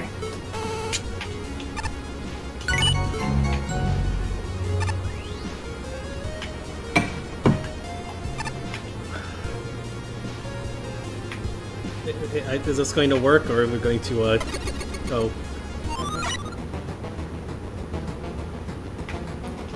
Hey! 1001 Spikes music!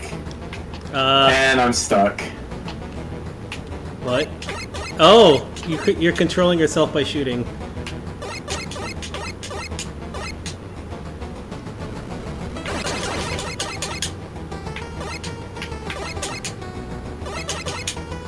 And it kind of locked me out of joining in too, so... Ow. Can't do much about that. I really couldn't do anything about that.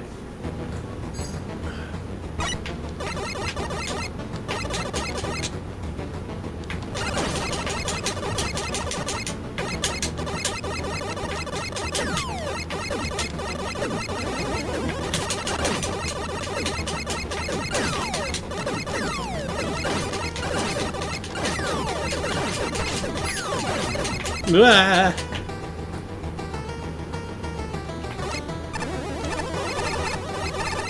Oh, there's a lot of stuff in the background. What is going on? I think we're supposed to ride something. Except nothing's coming. Here we go. Right, time to ride the skull raft. Oh.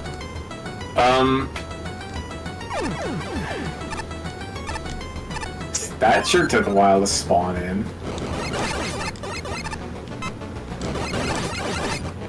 This is a really long level, and there are 2 elements? Oh, man.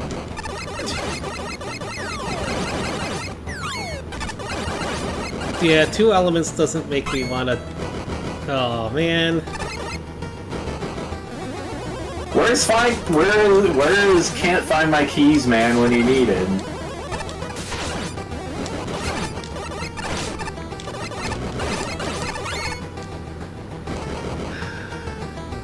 Couldn't find the keys to this level, I guess. Oh, Double doggo! that's why Cerberus Man likes this level.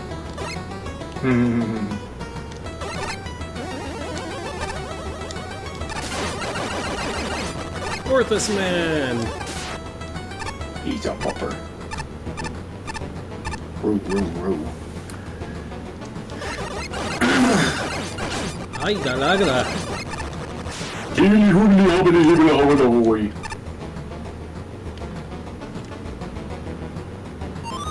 mean, at least there's plenty of checkpoints, I guess?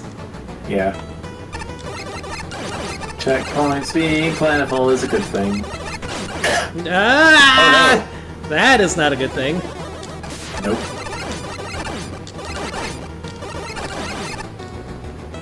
Ooh, 1-up. Yay, health. Wait. Oh. Yay. I see another thing down at the bottom here, but glug.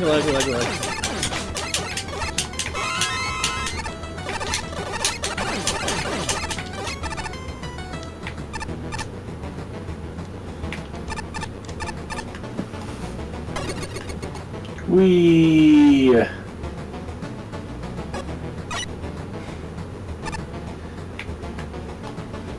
There was an element or All right, something let's go down this way, yeah.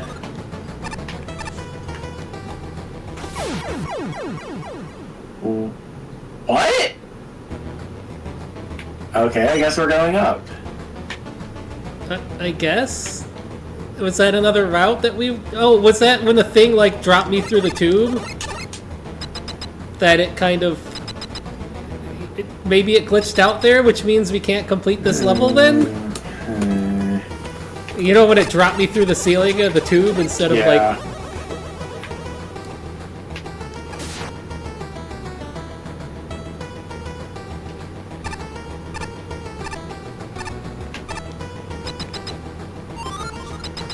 And we're missing it. Yeah, we're missing it.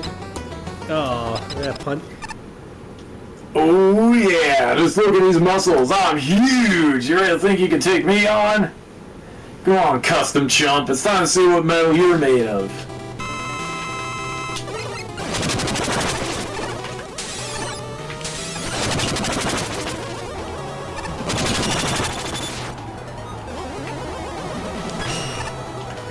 Immunity? Please don't do that.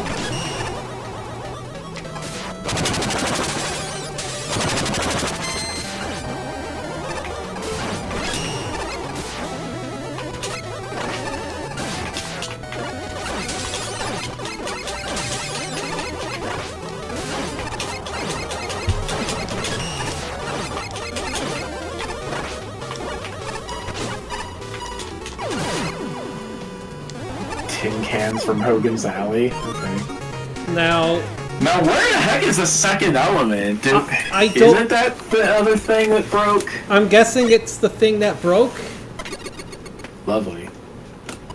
That's my only guess. Let's go. This is a long level too. And this level had testers.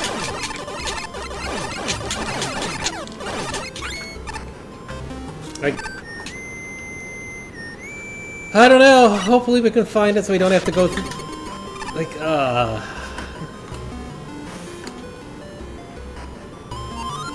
kind of just like Disappointment Man there. Well, Disappointment Man is the ending of the Elden Ring DLC.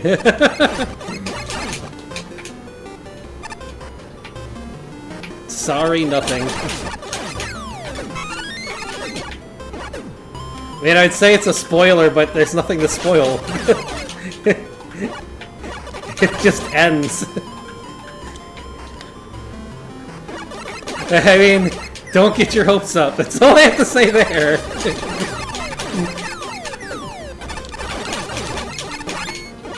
The Vine Sauce meme is the appropriate response to that. Sorry, nothing.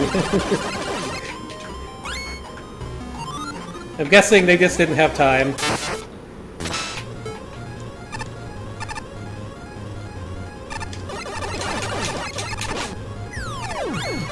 Bah.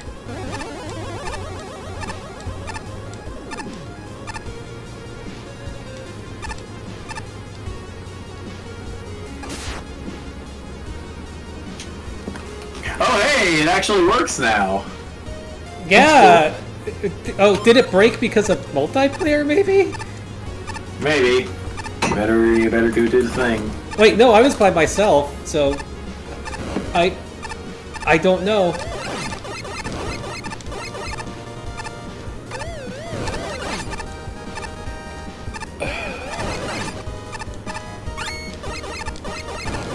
I mean, there's a lot of work that went into the backgrounds and all that here.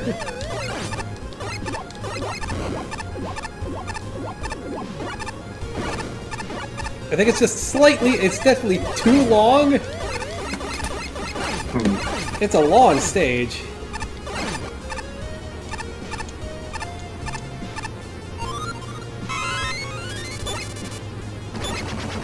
Alright. Alright.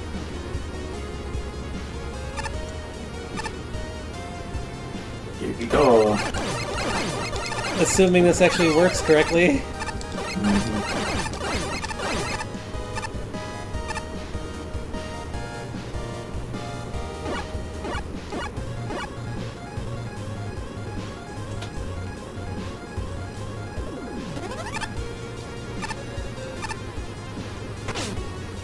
Ow. Ow, ow, ow.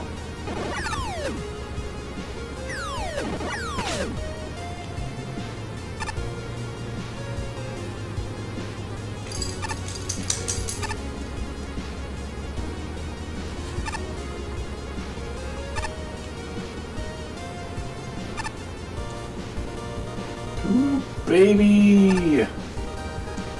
Alright, now let's see if this works. Yep, okay. It worked that time. Question is, where's it going? The paw is kind of sticking out there. It just goes here. Where is the other element? We don't have the map, so... It has to be in, like, that lava place, maybe? But how... that didn't seem to be working? Oh... Luna, quit licking the floor, damn it! What are you doing? She's You're gonna being get a yourself puppy. sick! Whoa! I was far enough to the left. It wasn't. Luna, stop licking the floor! Seriously.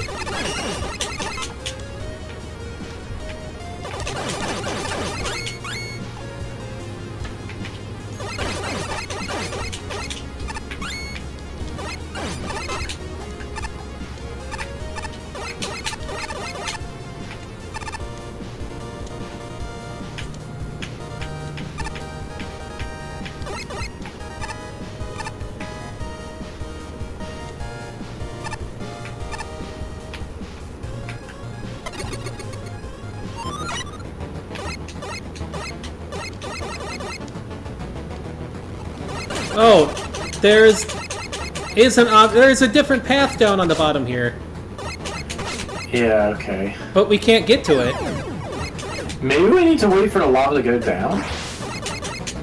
But how do we No, get back that doesn't down? make any sense.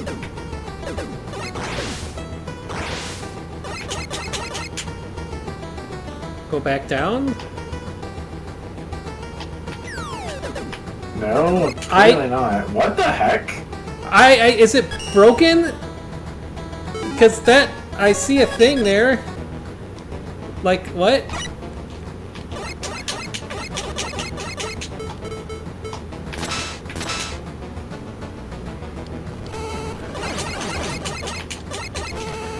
Didn't the stage say there was a way to turn the power off?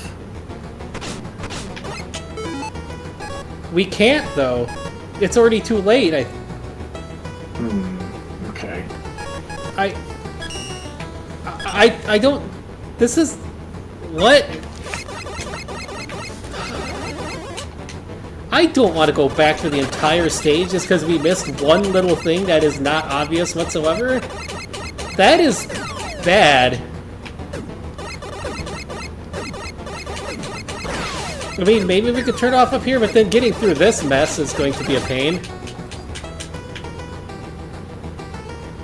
I don't know if we can turn it off. I don't think so, no. Wait, that goes down. Whoops. The world goes down here. What happens? We have to redo this entire I don't like this. We have to redo this entire level. Do the judges have anything to say about this?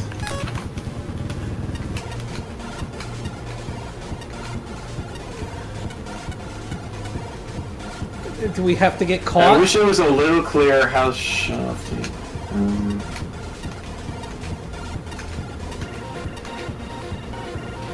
The security mode. Okay, maybe we need to get caught. Yeah, I think we need to get caught. That's just kind of bad. Mm. It's a very long stage, and now we have to redo the whole thing again for a... I said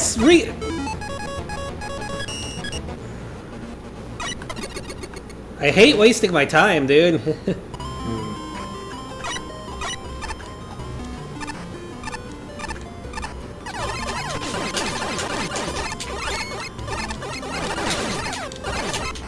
I mean, how are you supposed to know that would lead to a different path, a different way to do stuff that is very, very not obvious? Maybe the level designer was counting on the player not being good enough to not get caught the first time. Maybe, but that still needs to be more obvious. Yeah, like there's a level in the first Maggle X, I think, that takes the player to a secret exit path the first time the player dies. Why would you do that? It's part of the theme of the level.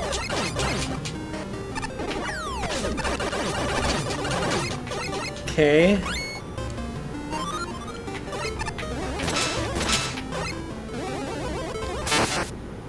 Oh, that's what turns it on. Alright, really do the thing. We...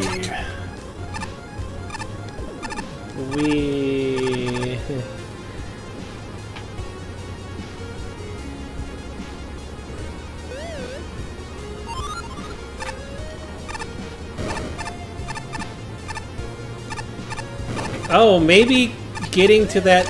Oops, that token was supposed to happen by turning the power off, and we just... Maybe.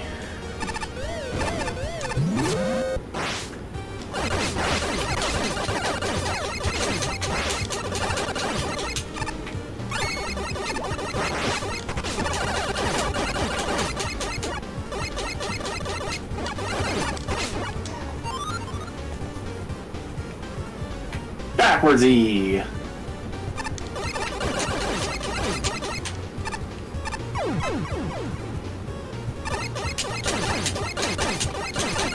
I hear Undertale music.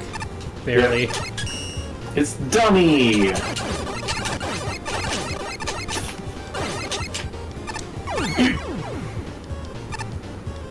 E. I'm guessing that E plus thing is supposed to be a reference, but I do not know to what. To Super Mario Advance 4.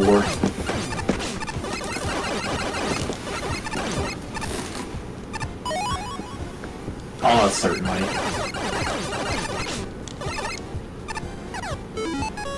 Jeez. This is definitely a lot more damage heavy, this route.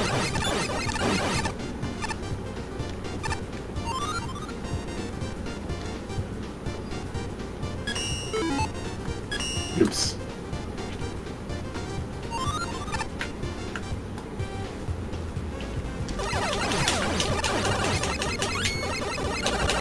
Luna, quit licking the floor. Oh!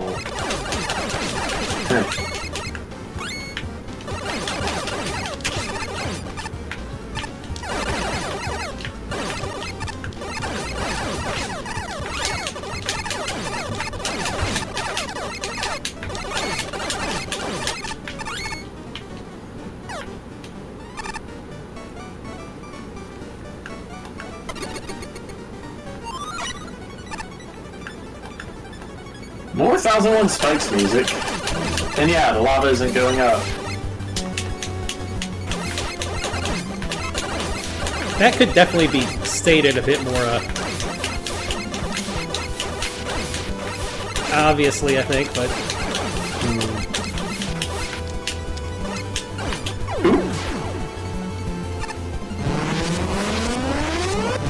Oh, jeez.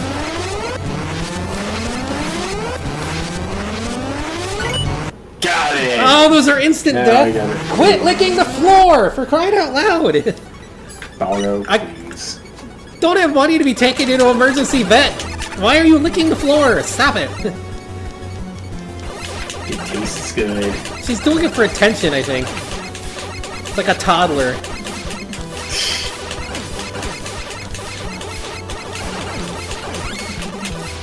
Floor liquor.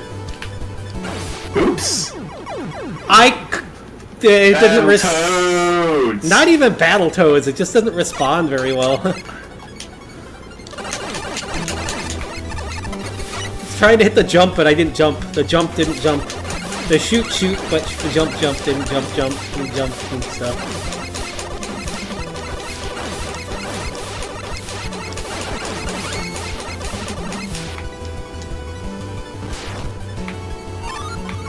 Ow! Why are you? I can't back up. I know you can't. That's part of the gimmick in here, kind of, sort of thing. I think that glitched right there. Wait, this is a checkpoint now? But it wasn't before. What? Okay then. What? Ah! What is going on with the screen? How do you get through this? Freeze! Apparently not. What?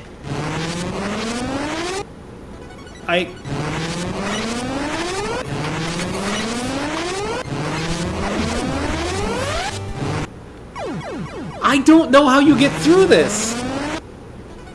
There doesn't seem to be enough, like, timing to get through this.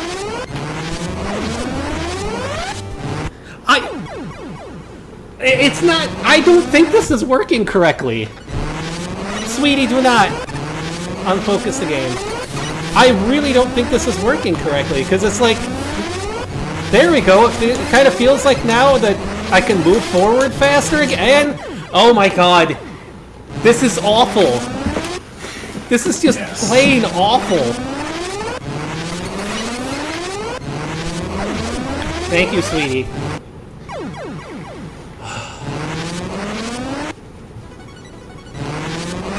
Get off the keyboard. Get off the mouse.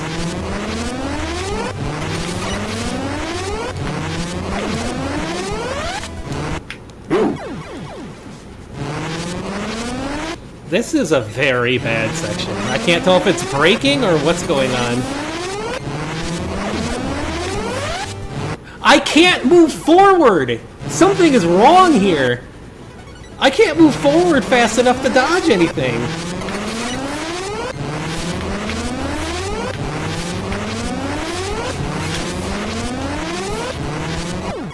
This is awful!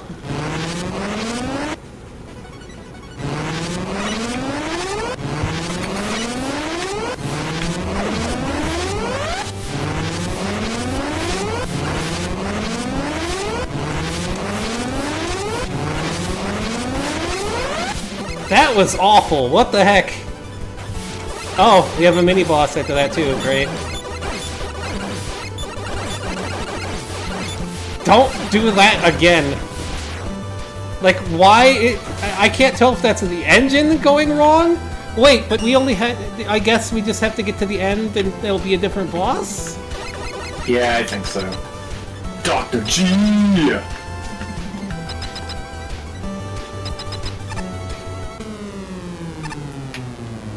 And that is why.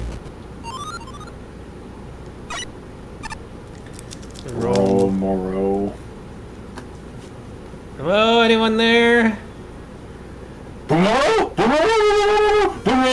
Oh no, it's the Yellow Devil.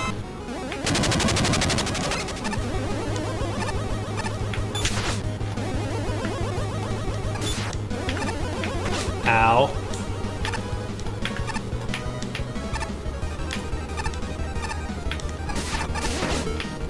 Oh, it's the Wily 3 robot, kind of. Yeah, we don't let top spin.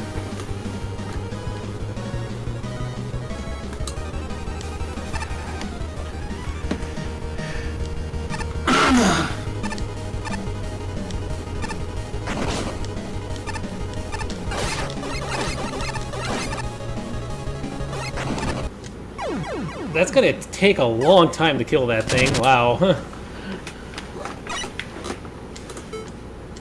Why was my... Wait, oh, that's because you too? I was like, wait, suddenly it's a blue Rui? Like, I guess that would almost fit Bastion's color scheme? But that was Susie changing her stuff, I guess.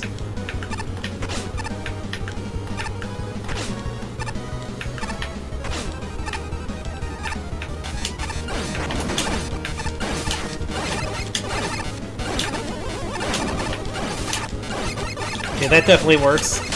Wait, what hit me? There wasn't anything there. What? Ah! Ah! The little... The tells for where the blocks were dropping didn't show up. Those tells weren't showing up. It was hard to tell. And my laptop fell asleep. There we go. What did we get? We got... Plushies! Ear Tiki! It's not safe to stand on this plushie in midair. Well, this certainly was... Wait, why was I moving? Oh, you were moving with the keyboard. Yeah. I admit, you got me with that first impression. It starts out underwhelming, not badly designed, but it feels lifeless. If that's the point, it doesn't take long to realize something lurking beneath the surface. For that, I applaud this level. The atmospheric design is excellent, especially with the variety of music for the multiple modes. Speaking of which, the two modes gimmick is interesting to me, like a more involved version of Dark Mantis' stage. I wish it was a little clearer how to show off the alarms, but otherwise it's really cool how this makes the same level feel radically different. The power mode is where most of the movement gimmicks are, and as a whole, it's pretty fun. Wreckman makes excellent use of conveyor belts and junk chutes, introducing them through the startup and continuing through the surprisingly easy crusher room. Mishka, you're okay. Luna doesn't care. The addition of magnets and fan fiends are also great for mixing things up, keeping the level from feeling too generic. The incinerator section was a bit awkward, owing to the odd syncing issue with the junk chutes. Additionally, the lava chase and gravity set shenanigans felt out of place. Didn't give a lot of a chance to get used to the gimmick before it tries to kill you and then vanishes. More prominently, if you grab the ventilation token, the fan fiends will become a rude surprise, and you'll need an extra playthrough for the E-coin. Otherwise though, this path worked excellently. The security mode, it could have worked. Flipping to the stage from platform to combat sounds like a neat idea, and it helps make the repeat run feel distinct. Though it would work a lot better to...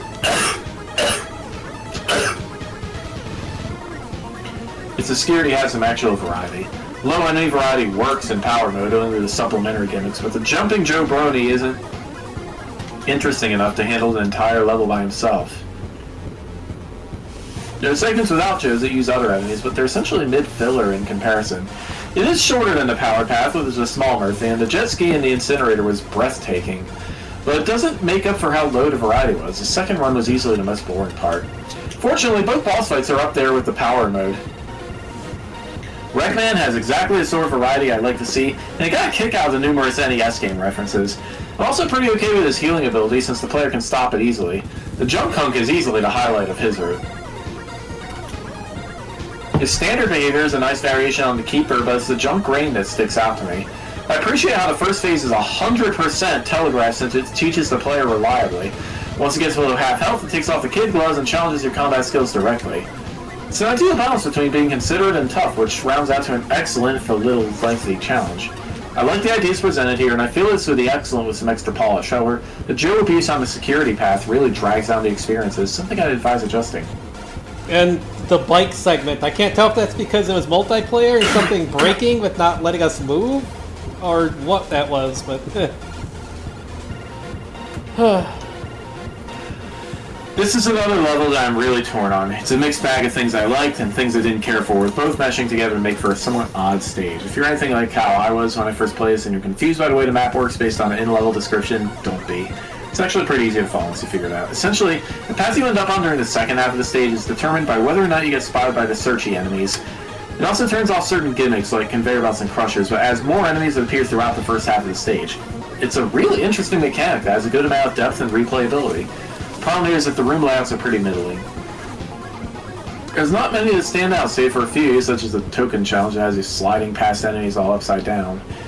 I think the enemy placement is a big contributor to this. There's several sections all throughout the level where the enemies pose little to no threat, mostly thanks to how you can pick them off from afar without putting yourself in any danger. This is especially noticeable in some of the rooms right after the Rising Lava segment, where you can cheese 2 of the 3 Twin Dog mini-bosses this way. Thankfully, no such exploits are possible with the main bosses, but I do have mixed feelings about both of them. Wreckman is a decent fight for the most part, but I really question why he has 2 healing moves. Although I can at least understand the logic behind the suction attack healing him, I can't say the same for his dash move. As for the Junk Hunk, I found his battle a bit boring by comparison. Considering the obvious source behind some of his attacks, he really does feel like a slightly more beefed up version of Strike Man City Boss, just with more falling blocks and fewer soccer balls. Granted, that doesn't automatically make it a bad fight, though I find him less engaging compared to Wreckman himself. Even with these flaws, I still at least found the level to be pretty interesting and rather memorable. If some of the enemy placement was adjusted to make things more interesting, more engaging, this would have easily scored a lot higher with me. I'ma wreck you.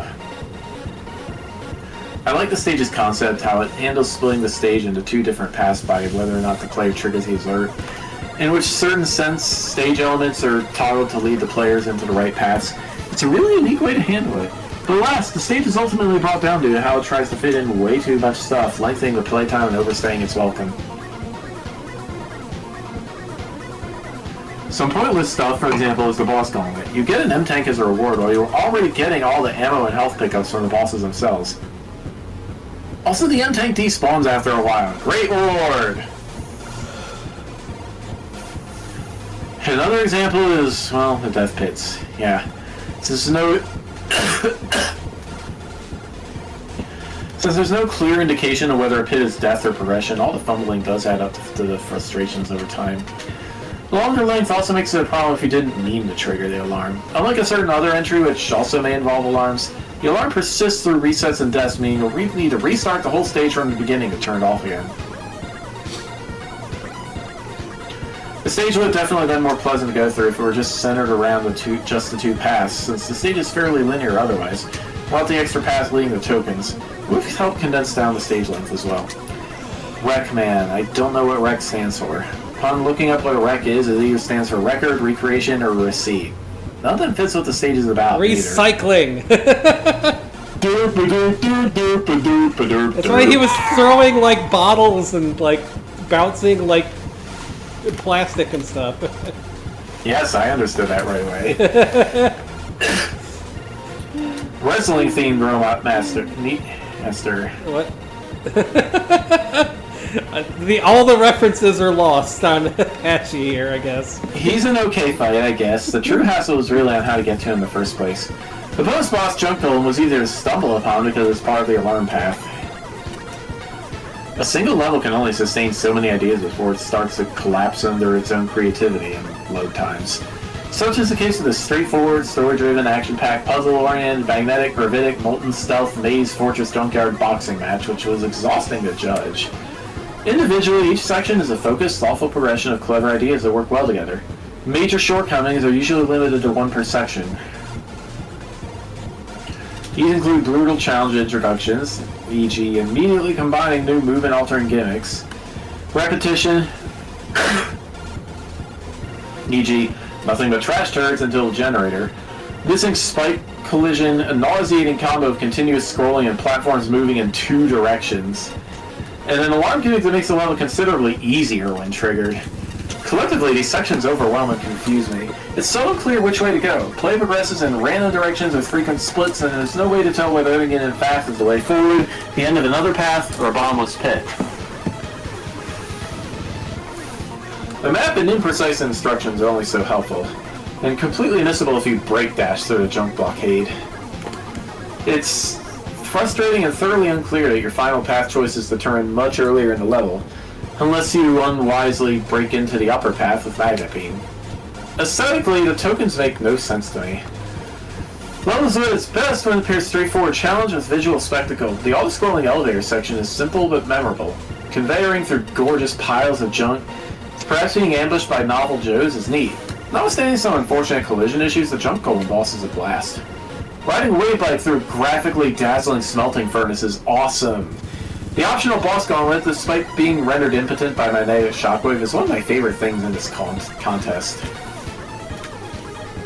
If this were more linear and trimmed down to only the strongest, most thematically cohesive sections, this would be top-tier material.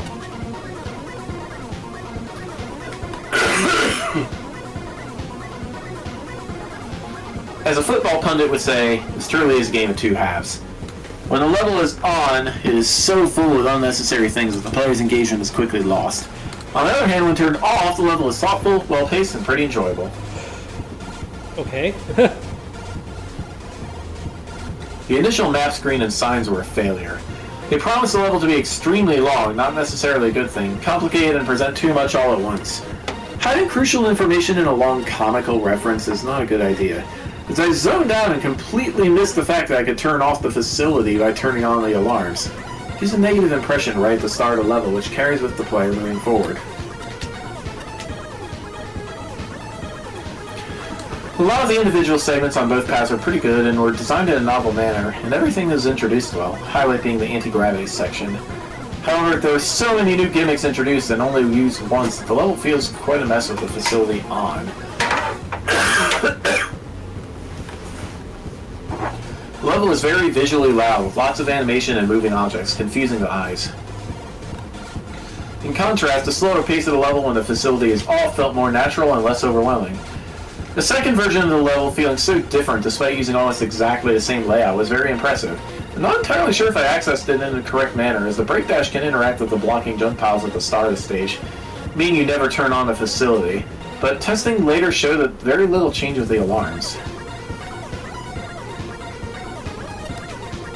The music choices were poor overall. The Mega Man 10 track Silent Rain was designed to be used on 4 screens. It is a short, repetitive, low-energy track and was never designed to be used in such long segments. The rest of the music being so generic, put a pin in that, did not help, and the music failed to match the atmosphere of the level. Really? Okay. I hard disagree. Yeah, like, I had no problem with the music, but... Okay, so about that pin, to clarify, Undertale music isn't exactly generic, but it's all about context. A very repetitive boss scene designed for a relatively short fight in an RPG being used in a rather long level does it no favors in making it sound more repetitive than it is. The boss rush thrown in the stage is an utter waste of time. Man, this might just be my least favorite part of the level. I just despise this edition. Such contrast between the judges, jeez. I fought all these bosses so many times already. We have an arena. Does this add anything to the level? No, it does not. Let's do something else for 5 minutes breaks any flow the stage has, even if it is ultimately an optional section. It should not be included for the sake of it. Show some restraint, please. That said, the 2 original bosses were interesting. Rackman felt very disconnected from the level, especially due to the Punch-Out background. I guess it just took far too long to realize the connection to the level, as it looked like random projectile graphics. Again, the background suggested some other connection. The fight was pretty good otherwise. You'd think the random invincibility phase would bug me, but this kind of worked. The jump devil felt like it had more thought put into it. The pattern was quite long between being able to hit the boss, but it was an interesting, learnable pattern that kept the player thinking. Turning off the rumble at the top of the screen halfway through the fight was a really nice touch. Alright, I need water. Also, there's a big eye or something here. Oh hey, it's you again! After my success teaching ballet on the Elroy, I tried my hand at teaching tap dancing instead. You can see where things went wrong. So now several lawsuits later, I'm trying to make ends meet with this new OSHA-compliant job. Finally, a chance to get away from my supervisor and be the thingamabob I've always wanted to be!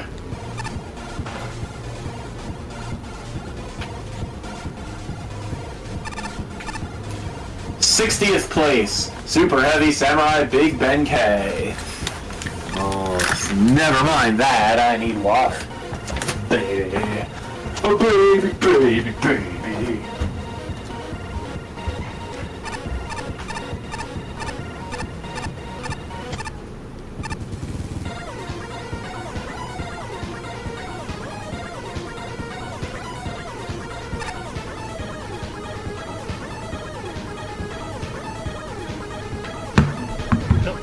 I should better refill my water too.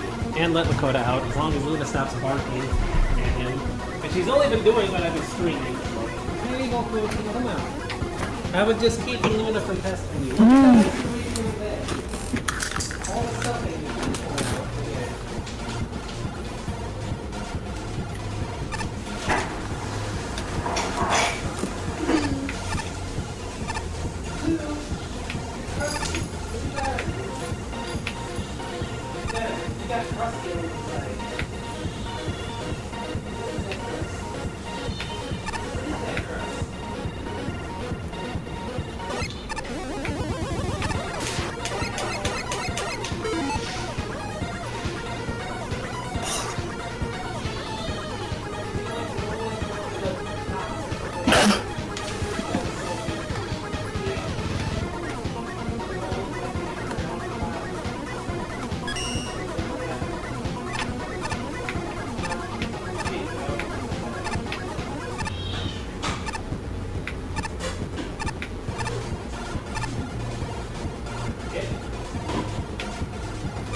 Whoops.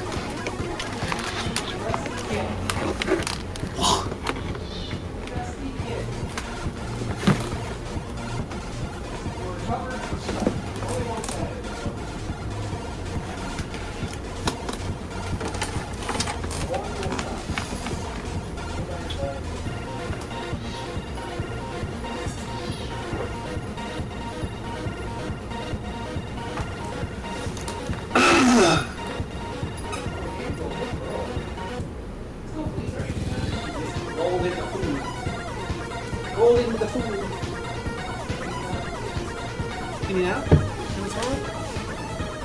Yeah?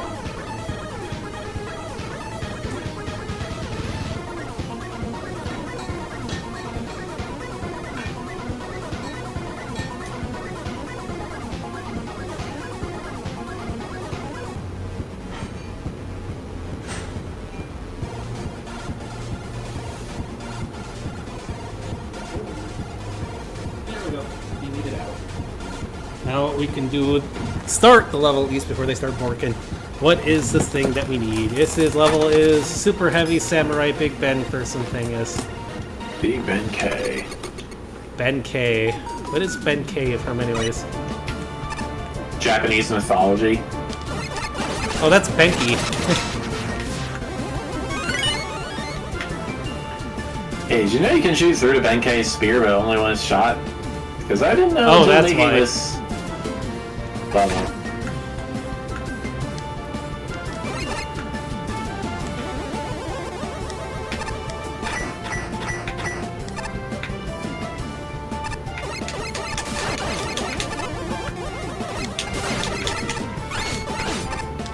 Tanuki bot, kind of.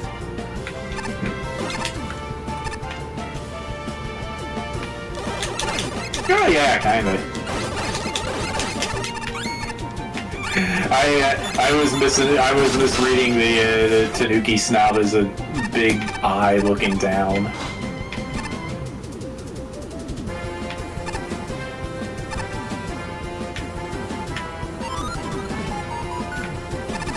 Aha.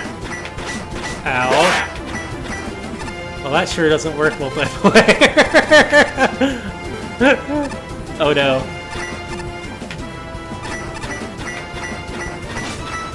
Oof.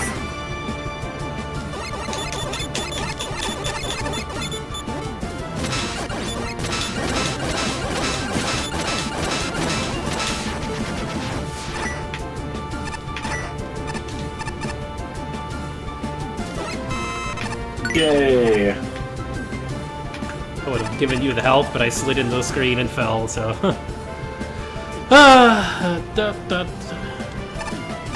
Uh-oh.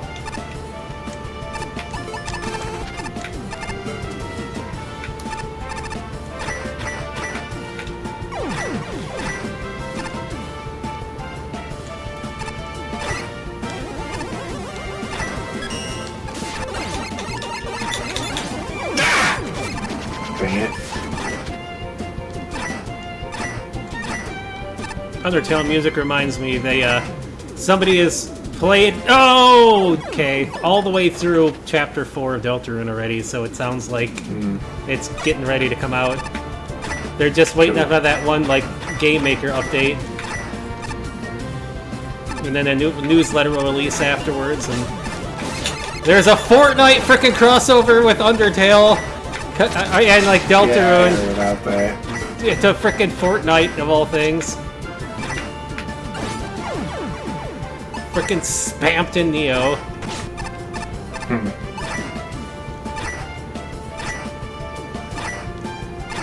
I mean, Spamton was definitely the breakout character of Chapter 2.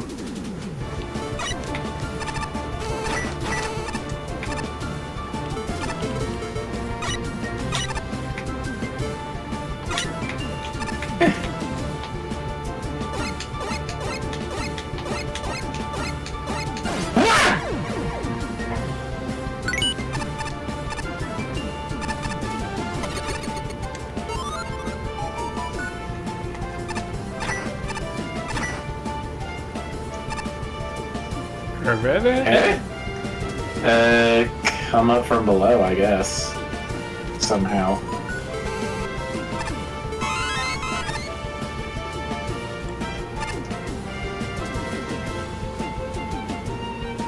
Names,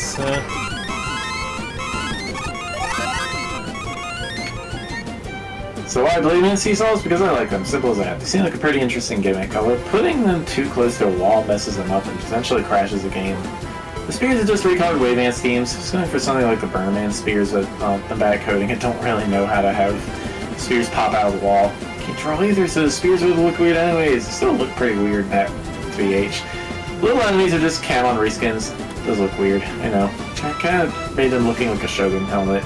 But yeah, I mean, just simply Shogun. It's not very powerful for me. I don't know when I got the idea to use something related to the story of Benkei in my level, but here it is.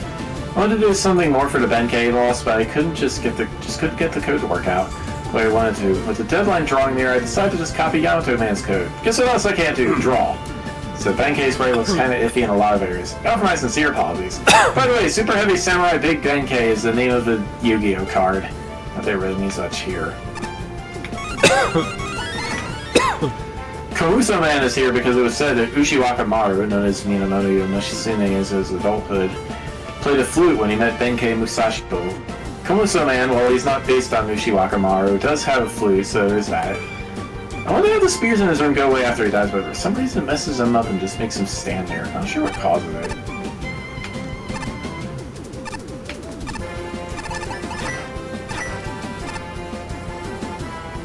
what?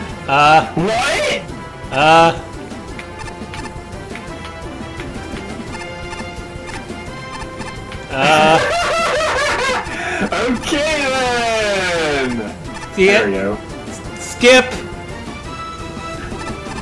Is that a speedrun skip? What is that? It is a Mr. T.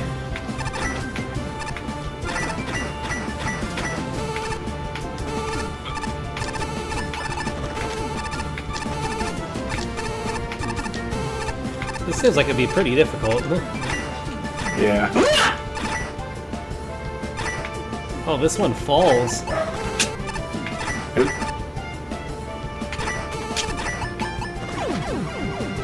I have no idea how to magnet beam. That's why I never use it.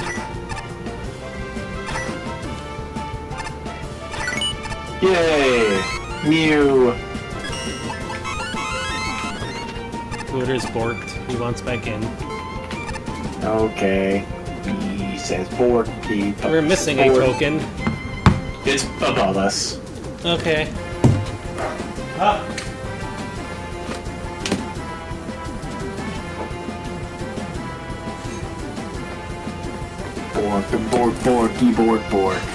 borky, bork.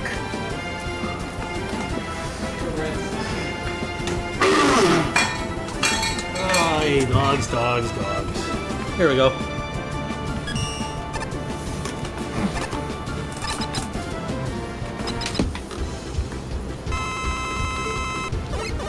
Kirby 64.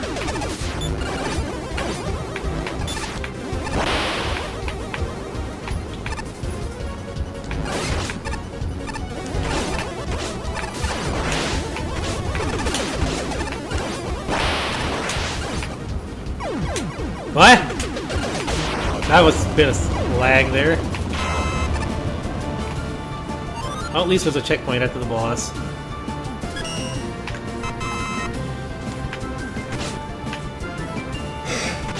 Ah! How did I get hit from screen transition? Well.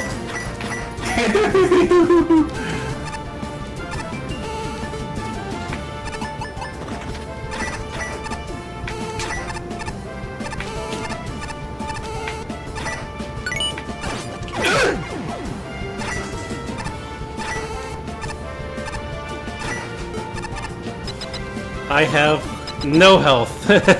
Yay! That is a lot of things on the floor.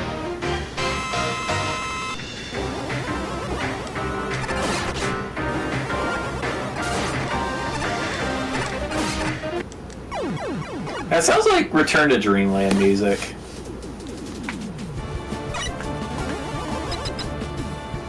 Is this like a time limit before the arena fills? What's going on?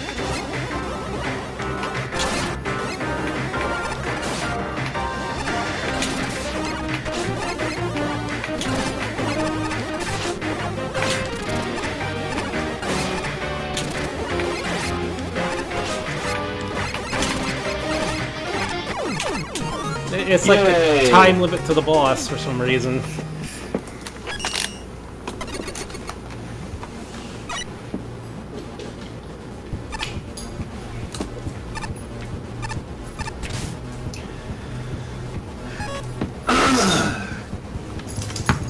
First thought, I like the music here. It feels unnecessarily epic for a normal level. It might just be me though, so it's not a huge deal. The basic theme is obvious. It's a Ben K level, which means a lot of spears and apparently seesaws. Interesting enough concept, and the level plays well. The seesaws are creative highlights, but particularly when they're mixed with the spears. Even without that, moments like the falling seesaws are highlights, challenges they don't normally see. The spears themselves just tend to just guard ladders with very little deviation, but at the same time, if the sap ain't broke, don't fix it. May not tickle my fancy, but I appreciate the practicality regardless. Plus, the spear's spike drop was kind of cute, so while I can't call the implementation creative, it's not like the spears are boring.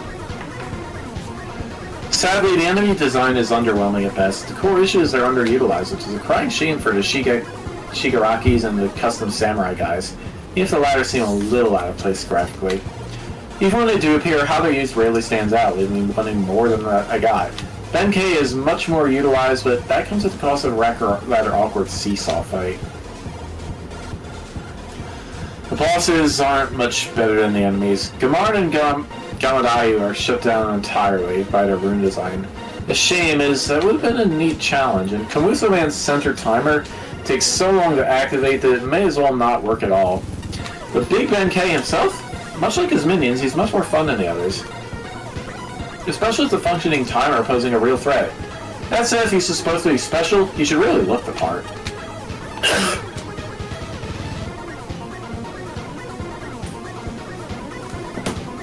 The spikes in general seem to be a weak point here, and most of the creative implementation is limited to the seesaws. But all things considered, I think this is a solid start. Good work. As an aside, I appreciate the little tip about Ben K. I keep forgetting that's a thing about them here.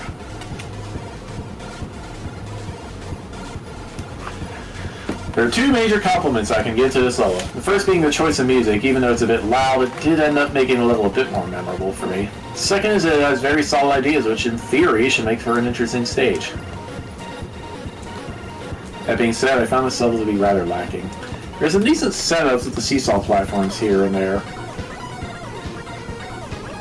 The but for the most part I didn't find them to be all that engaging on account of most of the segments being too easy.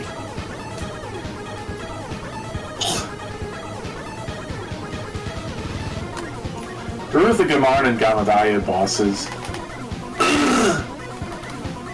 any boss in particular, had the potential to be an interesting challenge, but it's ruined by the fact that he tosses his bombs off screen, meaning you only need to look out for the occasional laser attack.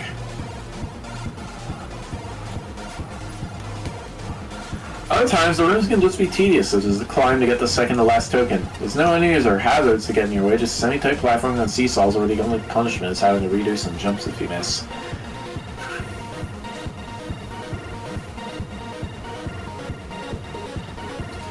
The stage only really comes alive during the last few sections, with the final run up to the boss being the only really engaging and actually threatening segment.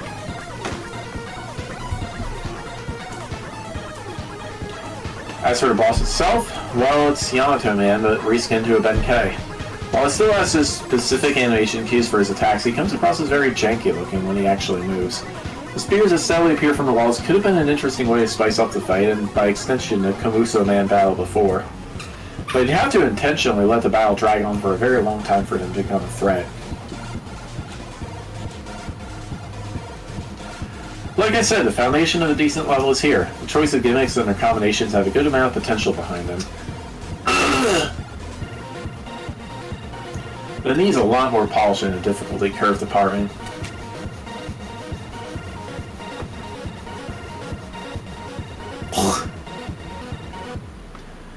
Sakura's Spirit, Honorary Duel. I like the use of the music here, definitely fitting to the Japanese theming of the stage with fine usage of the Yamato Man tiles. Pretty fine stage as far as the gimmicks are concerned. The seesaw platforms are utilized well and have a decent amount of variety with their pathing. They also integrate into the stage design quite seamlessly. I also really like their combination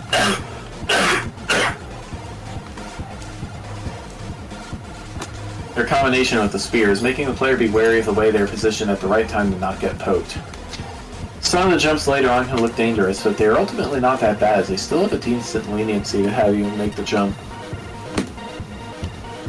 I think there's an oversight with the frog mini-boss in the token passes. You can just shoot it in the eyes from your initial standing position, without needing to jump down to the platform below, which would normally be a lot more dangerous to fight on.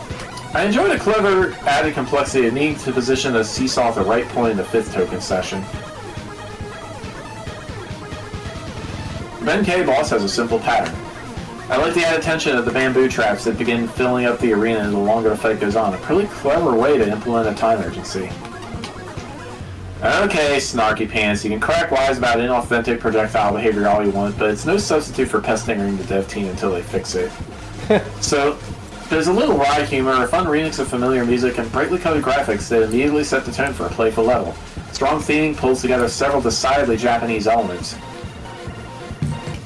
The cherry blossoms and little samurai dudes don't quite fit seamlessly with the visual style of the other assets, but everything works together to create an experience that feels fairly original. Every section has an obvious gameplay focus, and it's clear whenever something new is being introduced. Some challenges are more successful than others, and most crumble when exposed to special weapons. Token challenges are consistently easier than the rest of the level. The seesaw shaft is more tedious and tricky, and the fog mini-boss can be dispatched safely from the ledge. The Kamuso Man fight is over before the extra hazards become at all hazardous. However, both seesaw sections on the main shaft just keep getting better as they go. And the Shinai shaft is a pleasant twist on this traditional spike drop. I have some nitpicks with the audio mounts. Small details in the tire work, rough stonework, missing drop shadows, seesaw arms blending in with the background, the ugliness of overlapping objects, and one potentially fatal screen transition, among other things. The boss is a smart conclusion to this short level. I only wish he weren't so susceptible to break dash and had a more dynamic jumping animation. It's like he's stuck in face-up attack position or something. Did I get the reference right? I'm hip with the kids these days. Destroying the room hazards when the boss dies is a professional touch. Some good ideas and design instincts on display here. I actually did not know about Benkei, no. Some stages have an uphill battle since they use inherently generic or just plain objectively poor ideas. And yet others have a subjective battle. Couldn't be upfront, the platforms in Blade Man stage are quite possibly one of my least favorite Mega Man games in the mainline series, resulting in one of my least favorite stages.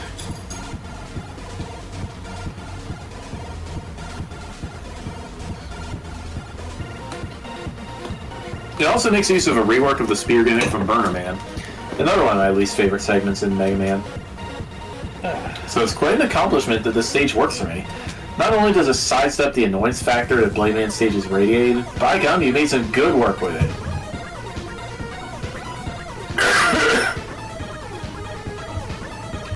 There's a certain flow this level offers. Nailing the timing results in clear progress, and the normally repetitive nature of the gimmick is severely lessened by using it more as a temporary platform rather than a travel method. I'm also honestly surprised the Bamboo Cane gimmick works as well as it does. Despite no visual indication, the pattern is obvious enough that it never comes as a surprise when it pops out. The player gets to rely on gut instinct rather than memorizing the timing.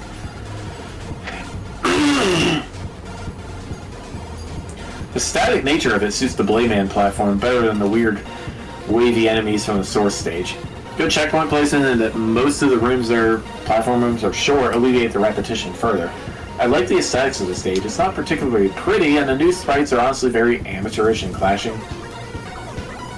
It has a good personality and a fitting atmosphere, so it's forgivable. The great music track helps a ton. The end boss is a simple edit of Yamato Man, but like some of the other simple edits, it still means the stage ends on a mechanically original fight. Even small bits of effort here can go a long way and are appreciated. I'm not sure the bamboo spears were needed in either boss, though.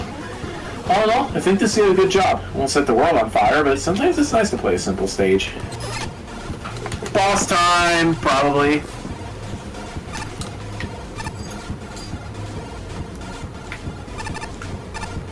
What's this? Okay. Alright, not boss time. What is Galaxy Man doing? Get over here. Whee! Well, that's a simple answer. Oh, How Long Woman by Silver Europium. Shit, you didn't like this level.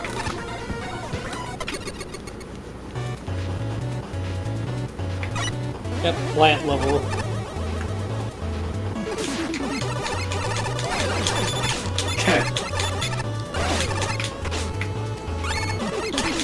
What?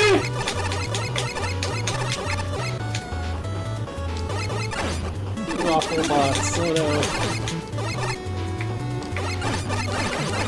Thank you. Yeah, the bugs definitely fit the theme. Mets are just anywhere, I guess.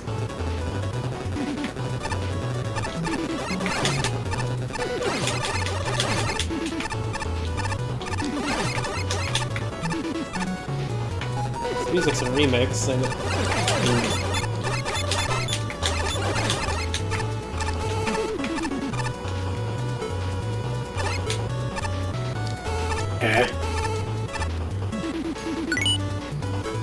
Oh, it's an ice wall thing, I guess.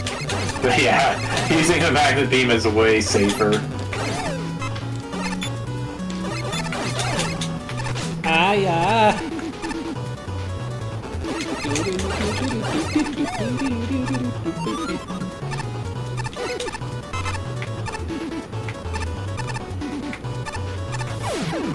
Lag. That! Well, that sure happened.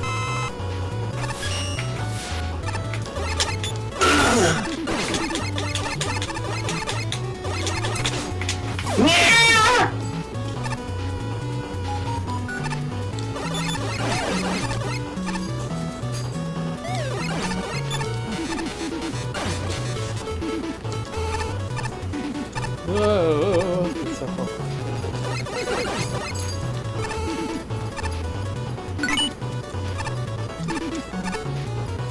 I mean, The bugs kind of clashed a little bit with the black background, did you notice? ow.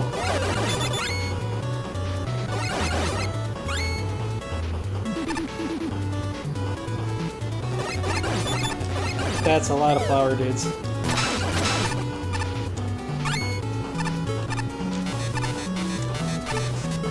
Okay, bye. Okay. There we go.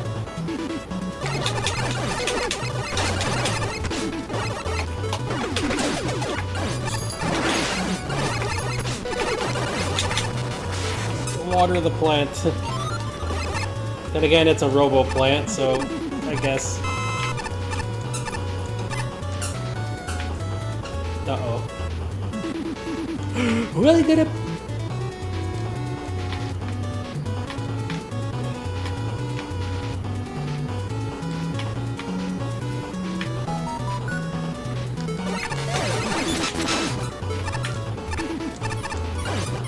Darn it, lag!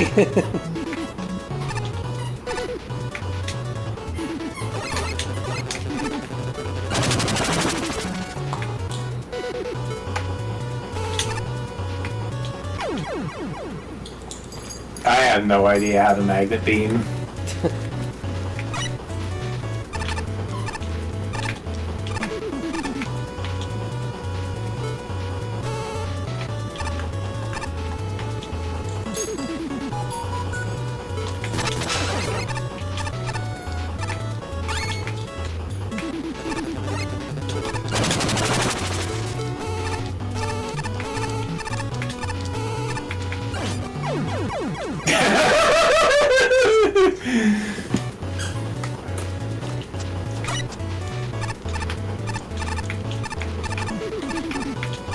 Ah!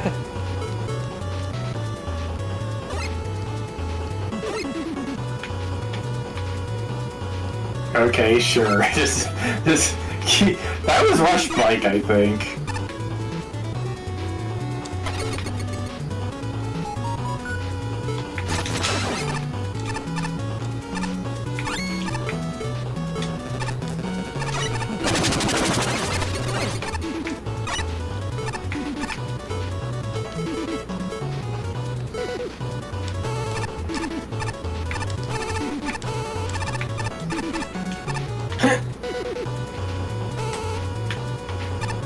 Oh boy. Oh no! No! Darn it! I'm just gonna stay on the ladder. Don't have enough weapon energy to do that again. Use a tank. I guess it was waiting for you.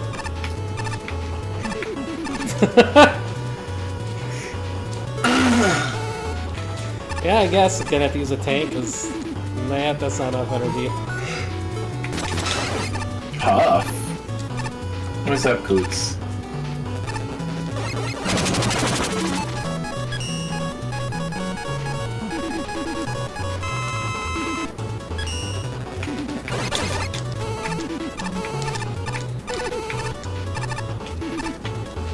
Alright, I'm staying on the ladder this time.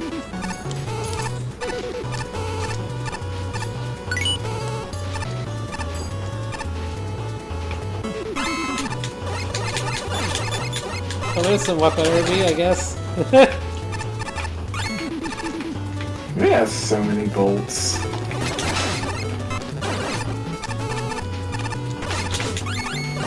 We don't really necessarily have a use for them, so... Hiya!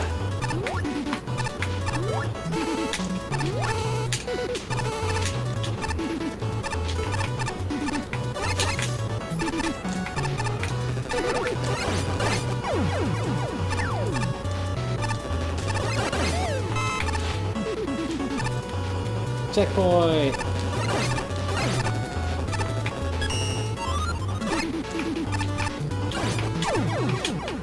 Guess I was waiting for you again.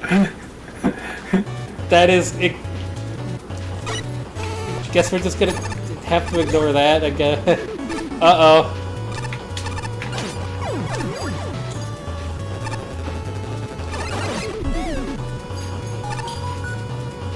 Oh man. Sweetie, no! Darn it, cat! How do you always manage to, like, step right on the mouse and unfocus things? Oh, come on! Oh, these platforms just don't work in multiplayer.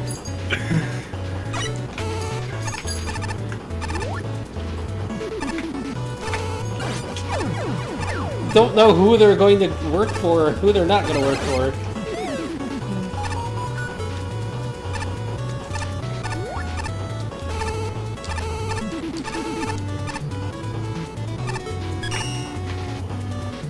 Oh boy.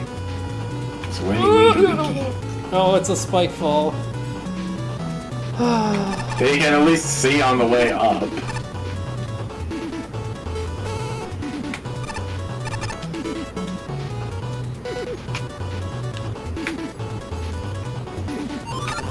Not a problem.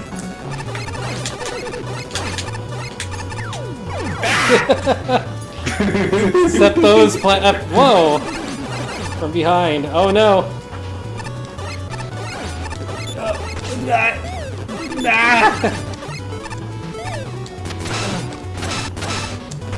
I'm gonna die. Sweetie! I can't see. Oh my god, cat. Stop changing my weapon! I don't want to change the weapon!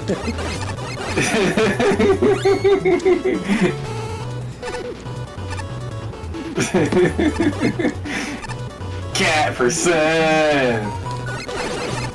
Up for an M tank. He got you. That is just bad. Like, come on, man. Great.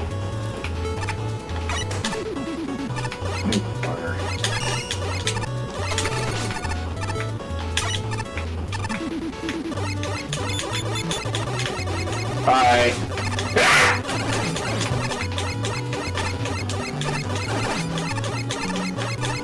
Go, go, go!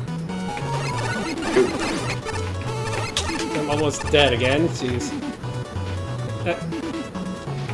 Okay. Really? Hello, young chum! Dating the game! You can tell how long ago this level was made.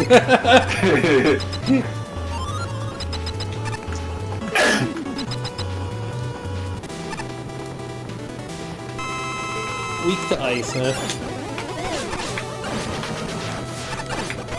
Oh! She's doing the symphony of she's doing the Castlevania attacks. And now she's dead. Hey, Matsu. Yo! We keep finding ways to break it in multiplayer still. Completely destroying gimmicks of stages. When I first started, I admit I wasn't interested. It had some neat enemies and the design felt alright. I can't say it drew me in. However, as the level kept going, it grew on me like a fungus, and I found myself having a good time. The core assets are very simple, to the point it doesn't seem like much, but on closer examination, there's more to this than expected. What kind of fungus are growing on you to give you a good time? Toad man? One of the level's big weaknesses is its simplicity.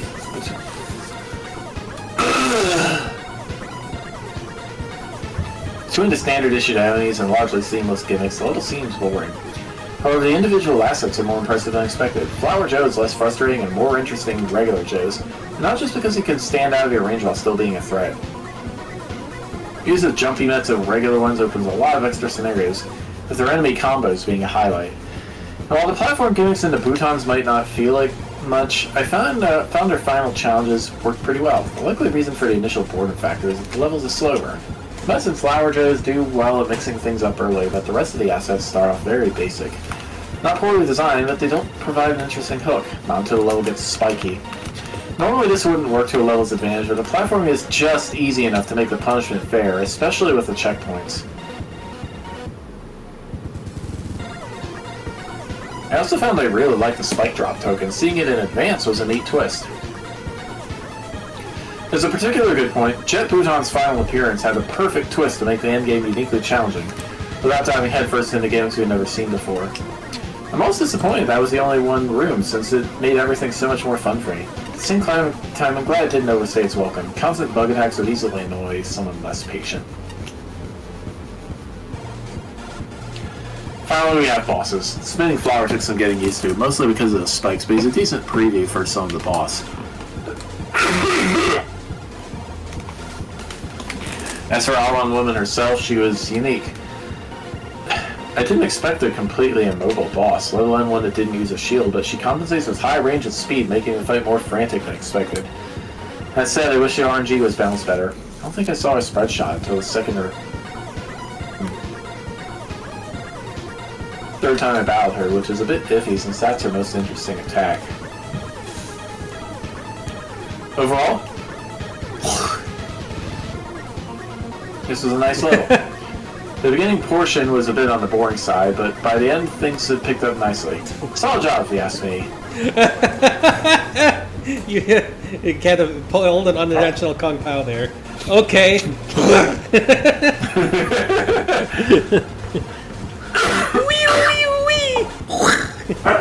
Oh. What did that get you making noise for, Luna? She Weirdo. wants a feature-length YouTube poop. This was decent-ish, I think. Admittedly, I struggled a bit on where exactly to place this, since while it had some good platforming challenges near the end, a large chunk of this level ended up being relatively unmemorable for me. That being said, it plays mostly fine. Enjoyed most of the token rooms for how they make you use your weapons to get around the layouts. See for that last one, which was just a small memorization and spike drop segment. There's some decent platforming challenges toward the ending segments as well, although I can't actually say I was fond of the actual lead up to the boss. Respawning beetles come in a little too quickly, and you can easily blindside you when first entering a room. On the other side, the rest of the level just kinda existed for the most part. There wasn't anything in there that stuck out to me as bad, save for maybe the noticeably different black borders around certain background tiles. But there's nothing all that memorable either, at least up to the boss anyway. All-On Woman herself seems fine for a stationary boss, which is something you don't really see all that often in these stages, or even fan games as a whole, outside maybe Fortress bosses.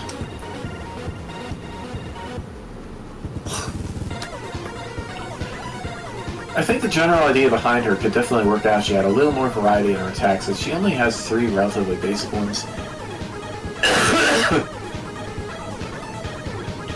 I'd certainly be interested to see a more involved version of this fight though, that's for sure. Overall, there's some decent ideas in here, but the stage itself ended up feeling a bit too generic in my eyes. Don't get lured by deceiving pretty appearance! Overall, decent level. It's a little on the easy side, except for one part with a very precise jump you have to do. It has a checkpoint right before it, but it's still on a rather unnatural difficulty spike. Perhaps the stage elements were not squeezed to their full potential, making the level feel somewhat incomplete and easy as a result.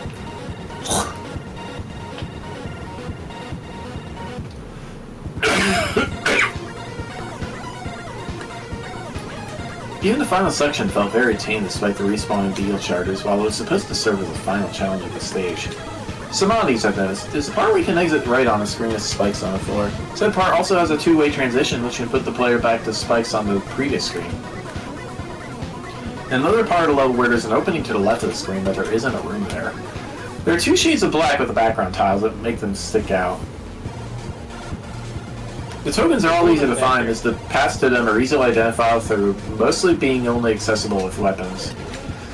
But the challenges to get them feel generic. Basically, use such and such a weapon to get to the token. All-On Woman is a pretty decent boss, though kind of non-threatening.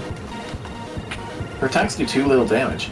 I finished her off quite easily the first time, coming in with only partial to full HP. I do like the detail of the aerial pedal projectiles having different spikes that turn to spread pattern. But it's hard to distinguish how small the sprites are and the flashing they do.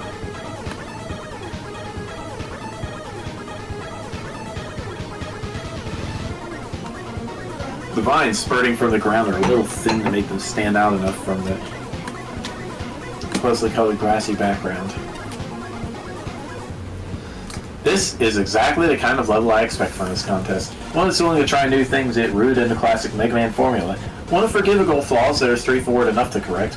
One with enough good points to be worth a recommendation. An apple. You don't get the pineapple. That took a year to grow that pineapple. You were not eating it, Luna. The challenges have a sense of structure, with new elements introduced and then combined at a steady pace, and with distinct challenge arcs roughly coinciding with transitions between indoors and outdoors. Checkpoints and power-ups don't always align optimally with these arcs, but they're sufficiently frequent. Challenge introductions are either perfectly fair, e.g. flip platforms, or more often likely to blindside the player, e.g. the medal at the boss gate. I have some reservations about the aesthetics, as some of these colorblind, the color and texture choices make it hard for me to readily distinguish foreground from background in some places, such as the ice wall token screen. Also, it feels like there are two different graphical styles competing for primacy, one more traditionally Mega Man and one more freehand drawing. I do like the attention to detail though, e.g. divines and flowers. The music fits, but it's not my favorite rendition of Slash Man. The boopity-doops over-assert themselves.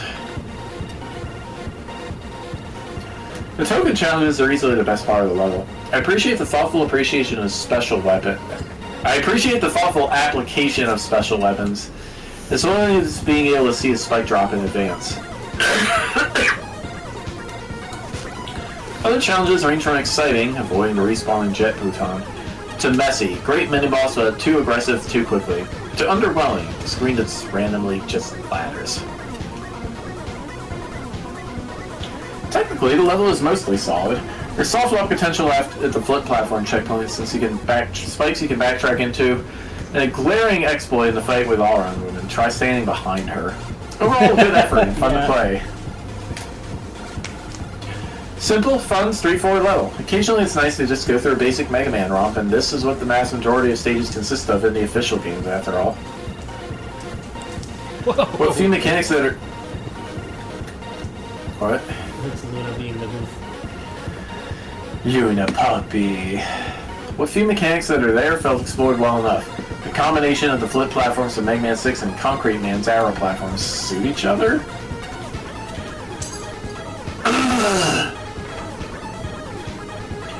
As always, I am a fan of tokens that primarily just rely on paying attention, and a suitable rewards for exploring suspicious passageways. The first two challenges are easily bypassed with Mag Theme, but after literally hundreds of stages with some overly complex tokens within them, I'm frankly glad to find some levels that allow multiple solutions. The new Joe variant is frankly one of the better ones in the contest, often acting as a legitimate obstacle rather than a usual time sink. An arcing shot is more interesting to dodge, and the time that Joe is vulnerable for is way more lenient than it looks. It's rare that Joe use doesn't make me want to bust out Laser Trident. Final Room has the potential to be fun, but I think you really need to add some sound cues to the Mega Man 6 Beatles. As it stands, they have a tendency to nail the player out of nowhere.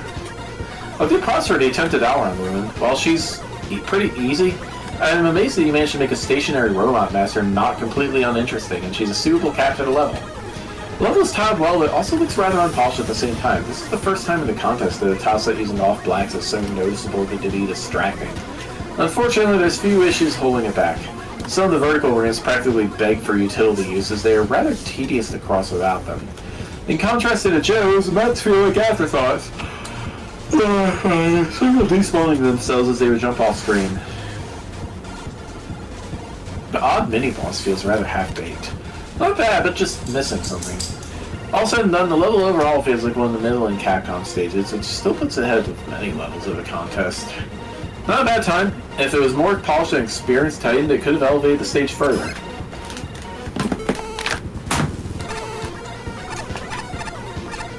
Nope. Woody! Dance! Hey! I suggested we need more disco. This wasn't what I had in mind. Dance! Tier 10 boss by Ganio. Who are we gonna be fighting? DJ Man? Oh. Yep. Sound Man! You guessed exactly what I need. You there, darling. Are you interested in something groovy? I don't really consider fighting to be groovy. Not a bad attitude. Both fighting and dancing are all about choreography and rhythmic movements. Yep, Bastion knows that. Is this gonna be Uncle Denmark again? Who is that? That's... Is that a Pac-Man ghost in the background? Or is it... Maybe. Maybe that's Bloop. Memorizing Oh, it's patterns to DJ. move within Is the Bloop time. DJing? Fighting or dancing? Same difference. Difference is I don't fight for pleasure. What are you talking about, Susie? Come on, man. Don't bring the beat down. You got better moves than the other tournament competitors. Thunder Man and Freeze Man just figure skate everywhere. Top Man only spins nonstop. Toad Man does some weird thing with his belly. But I can tell when someone's got some fancy footwork. Join the groove and the next song's on me. I guess I can groove by striking poses between attacks. That's a spirit. You got a track preference?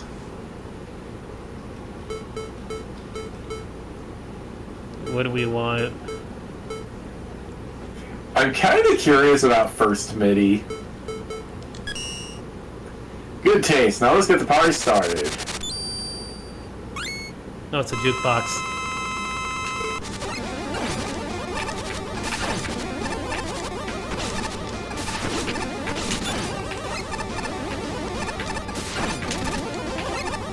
This is kind of chaotic with 2 players!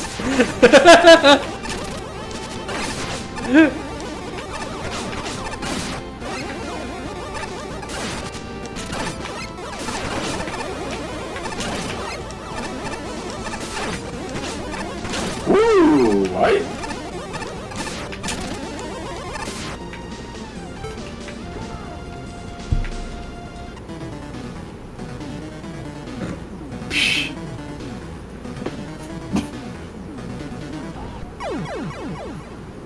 Okay. Oh, that was silly. It actually used the spin sprites for something. Uh-oh, the party's over. Oh, it's hard to be the host of this concert, but apparently some rising star with the same name got here first. Normally we had set for getting shafted. My contracts say, so I get paid as long as there's not a substantial refund demand. So I'm getting paid to just stand here now.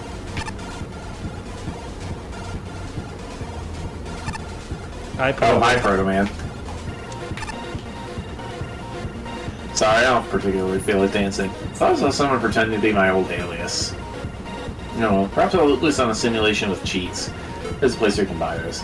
Only a few ranks before it'll open though. You can't use them in any simulations you haven't already cleared. Remember, bastard, cheaters never prosper.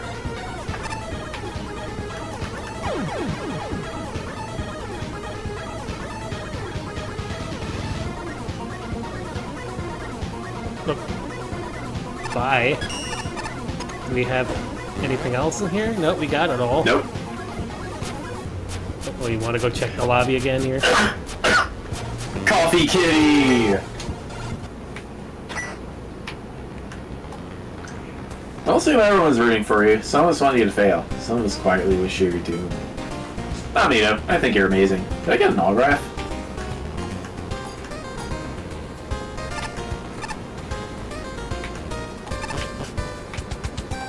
Even more is like... Gone beyond sleepy. Just being near this couch is making you weepy. Kitty. But where is Coffee Kitty?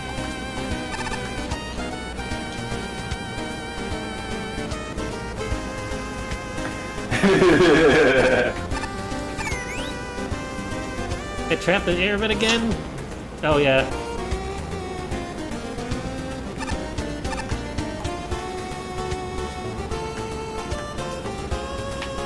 Oh! No! Dialogue. We already talked to them, I think. Oh, have we? Yeah, Quake Woman. Yeah, okay. We haven't talked to the kitty Met over here.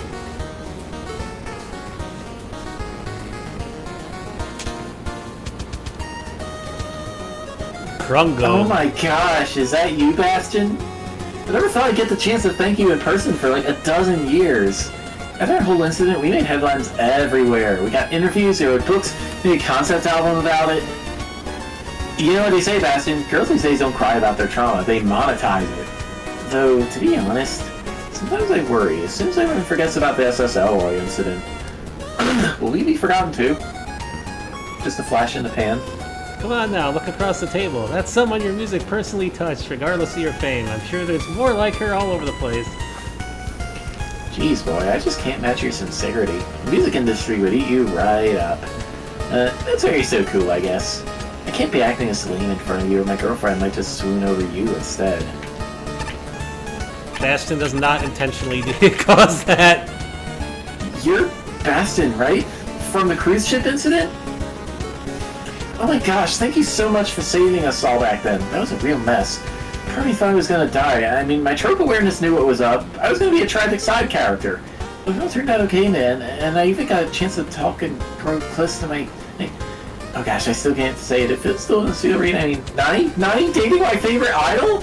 What if instead of the side character, I was the main character all along? I got the best route! Well, it can definitely be an issue to be too arrogant, but it's nice to think you're the main character of your own life. Thinking like that gives you agency.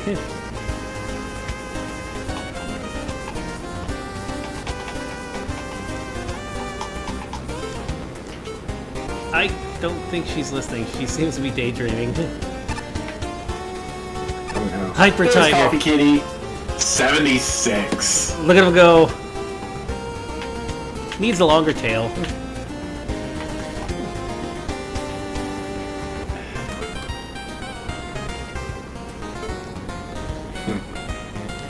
He already talked to you, yeah.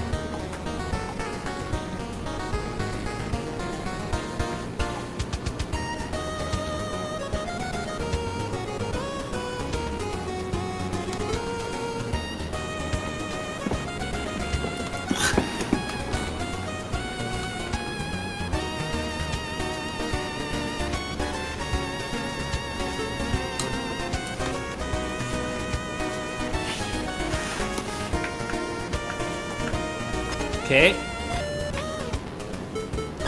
Anybody new here? Oh, there's this jerks. Oh, he's still that, yeah.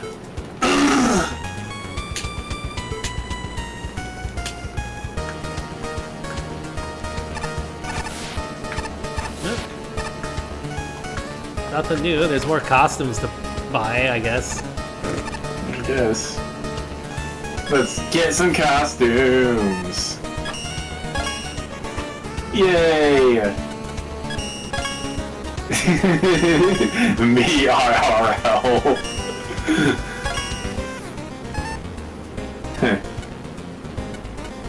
Ezreal!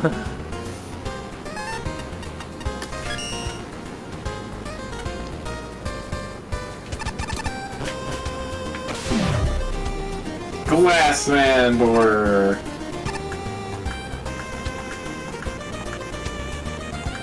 Okay, nothing else in here then? Anybody new in the casino, I guess? We're not looking for anything in particular, Matsu. We're just trying to see Seeing if anything has changed between tiers. anything new, yeah.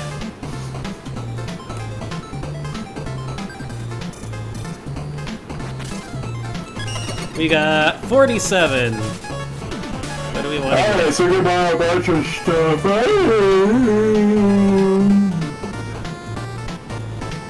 Yeah, man. Step booster. Step booster.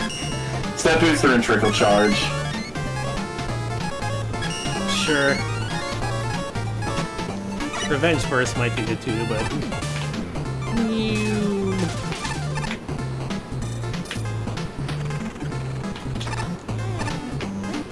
Anybody new here?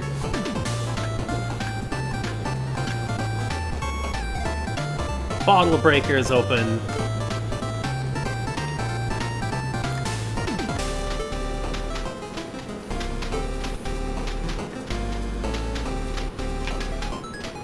Sure.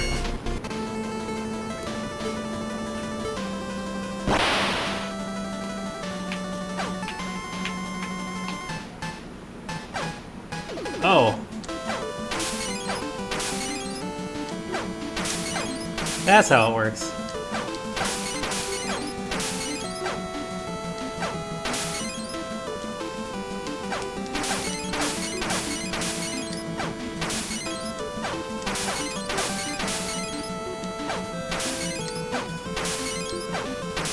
Oh, jeez. There's 50 of these.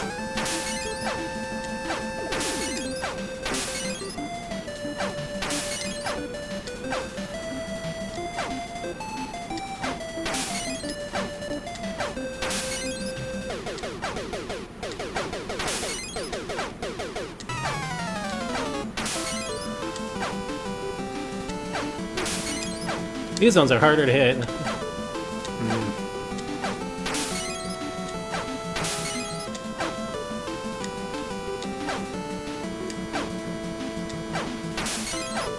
Whoa!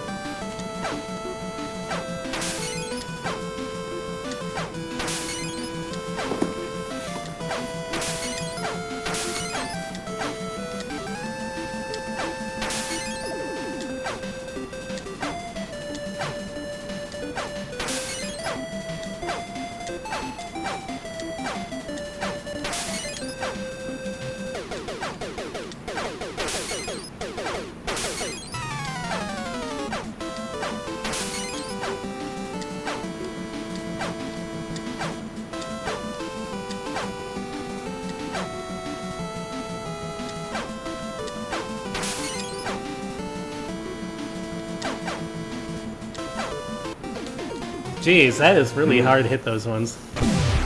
Porcelain Violence. Yay! Hey, you made a profit. Yoku Man. Yoku Man.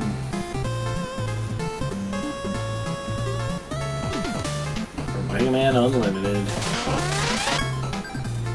Esther Albert. Hey! Mega Man CX Advent. Okay.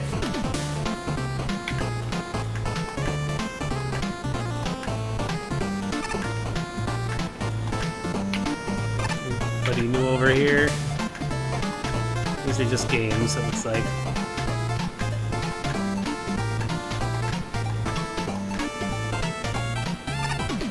Nope. That's the puzzle. That's the quiz dude that we don't know all the answers to yet. Yeah. Well, tier 11 is right around the corner, so we'll know that answer at least. Yep. Oh yeah, Want. You're new. Reverse Man. Man, it was rough trying to get in here. I thought I was a kid in a costume. Can you believe that? What, I think it's Halloween? Came here to gamble. I just so happen to look incredibly cool on top of that. It's like a dragon man. Where did is he from? Yeah. I was skeptical if this place would live up to the rave concert, but I'm impressed. Flashing lights, spin wheels, colorful passerbys.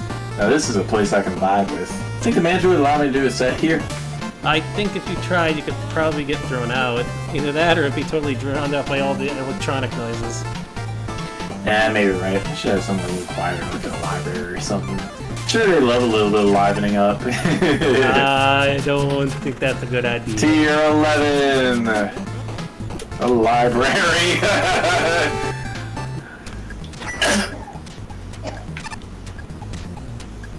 Oh, there, this is the Grand Library, one of the tournament's many gauntlets. Normally I'd tell you to be quiet in here since, you know, it's a library. But ever since the tournament started and brought so many tourists, I've given up on that. Oh well. And yes, I am the head librarian here. Fight Kikomon for everlasting sauce! Oh no. They say that the pen is mightier than the sword, so I came here to learn if that was true. After staying here for a while, I've come to a realization. Why can we not just have both? Everyone should simply write about swords. Would that not combine their powers? That's a lot of tokens.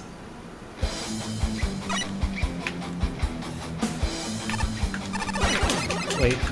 Oh boy, it's Vip and Wall Mix.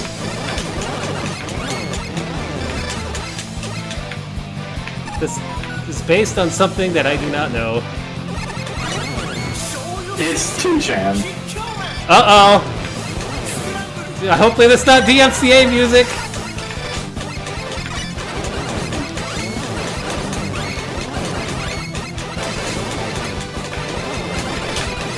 I really hope it's not DMCA music.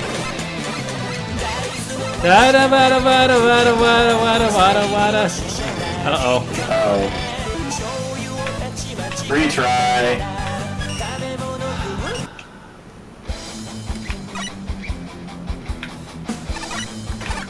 This might be DMCA music.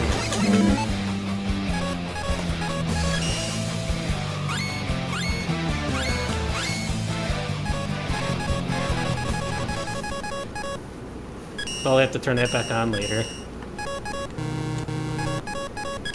Sucks that I have the music, but I do not want DMCA either. on Twitch, or if it's like Japanese, like hero music, it is very DMCA-able because Japan really does not like anybody using their stuff.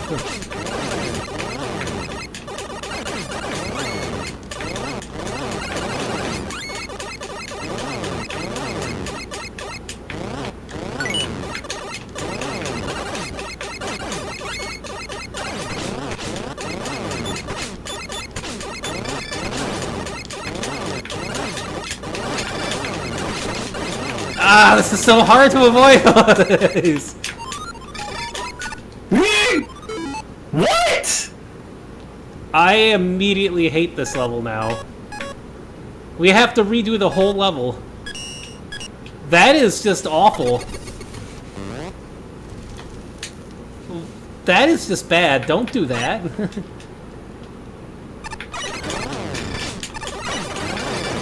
Just no. Why would you put a checkpoint directly underneath that? That's were you doing that on purpose to be an ass? Like what? Why would you do that?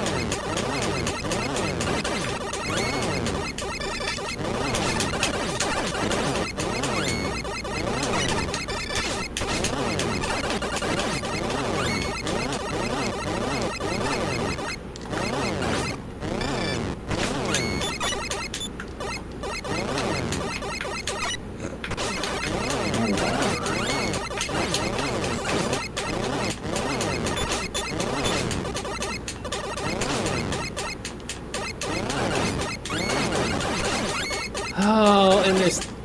Whoa. Alright.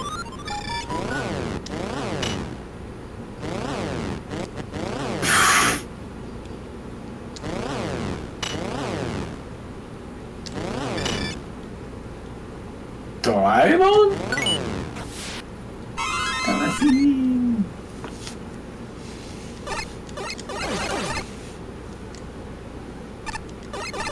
Eh. Oh, okay. It's still quiet without the music, but again, we do not want... Like, at least Pepsi Man doesn't get claimed when the Pepsi Man was up, but... Pepsi Man is it's also from a video game. With the Pepsi Man! Oh, well, the sprite isn't as grabbable as I thought it was there. There we go.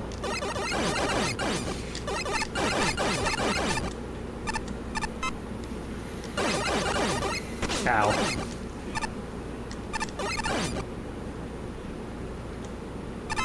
Oh, it's so dry without music. Shame you gotta protect yourself nowadays on Twitch and stuff for that.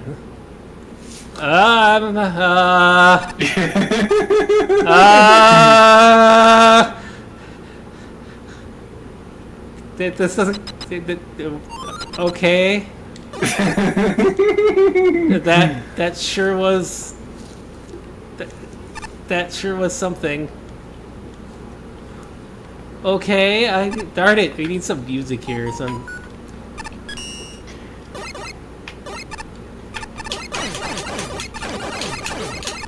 Oh, we have all our weapons again. Yay. What? Oh. Oh, okay.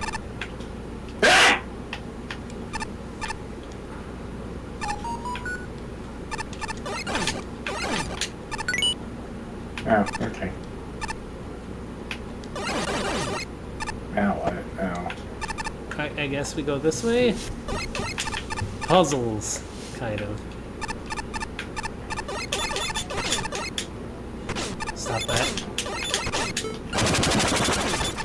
That's definitely a way to deal with that. Until it isn't. Hi, fish. There we go.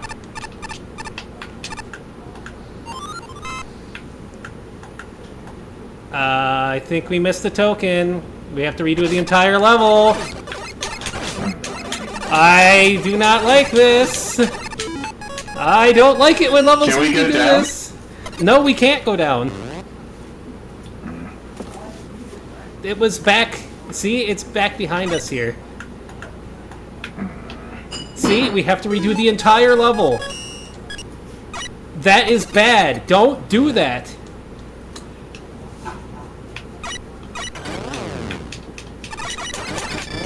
Split path, long level, easily missable stuff. I had no idea that you're going to miss it. That's not... DMCA music?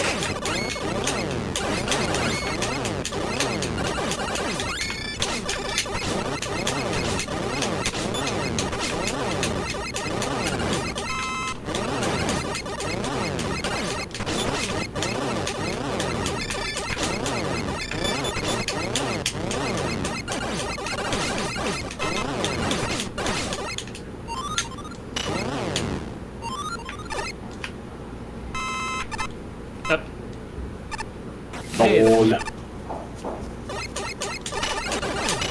Okay, I'll take that.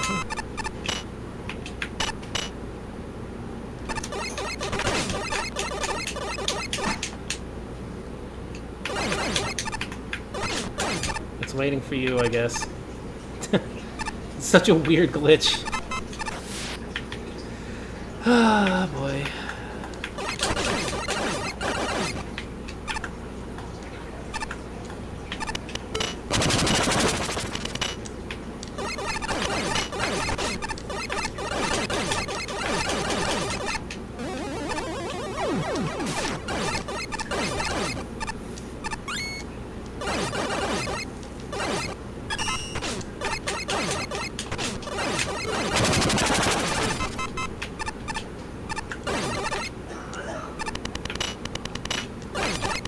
Ah, that was nightmare in my ears. Oh no, the weird muscle fish flushed the toilet. It's an oddly soothing sound effect coming from the background for that part.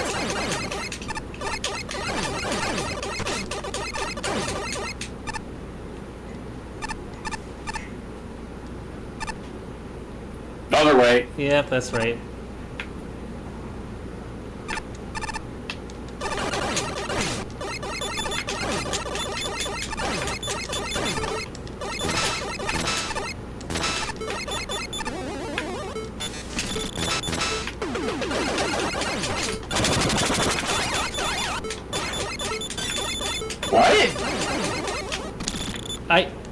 What in the hell? I don't understand. Oh! Well, it went off this time, thanks. Huh? Oh, the top's destroyed, I guess. That's... Oh, no. It's puzzle time. Oh, no. Oh, no. How is this supposed to work? Don't squish them down at all like that. I think they have to be like... Okay. Kind of like that.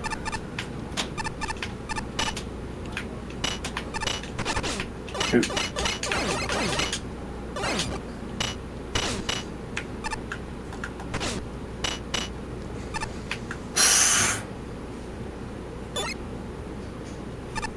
That sure is something not working correctly.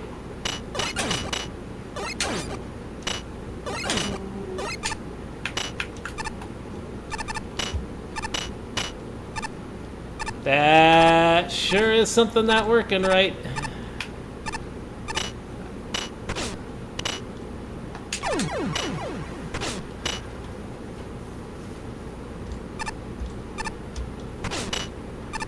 There we go. I guess it has to hit directly from the top for some reason.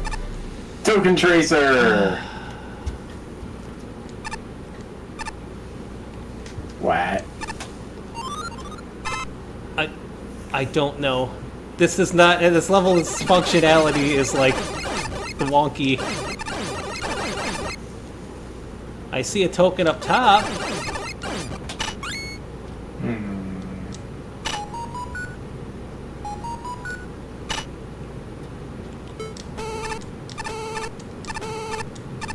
Yay!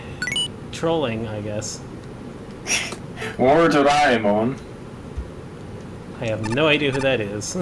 He is a robot cat from the future. There's quite a few. He's one of the main characters of a very, very long-running manga. Oh, or anime.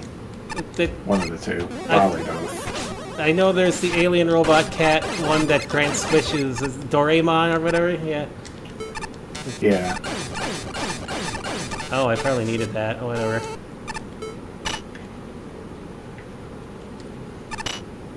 And the gadgets he brought with him do all kinds of useful things, but the other main character eventually learns to solve his problems without relying on futuristic technology. Of course he does. That's why it's one of the longest running manga series, because he learned how to be self-sufficient. We never need to rely on Doraemon again.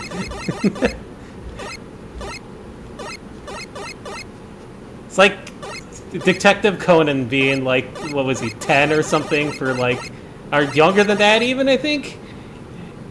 He's been that way for like decades. What just happened? Why did You that? got pushed off of Rush. But that's somehow. not supposed to work like that.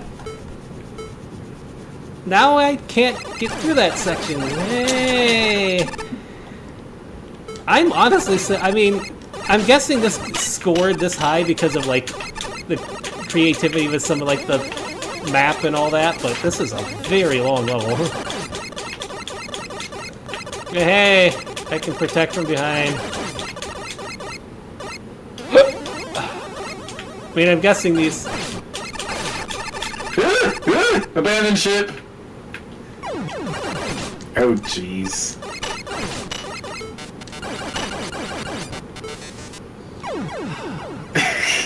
I do not like this. Okay, then. Now we have to. Now we don't have enough to get through. Oh God, this is awful. Why? Navio hates this. It is so long. Why is the stage so long? Wow. Well, that was unusual. What, did he just leave you on the platform? Yes. Okay then. I'm not sure that was supposed to work that way either.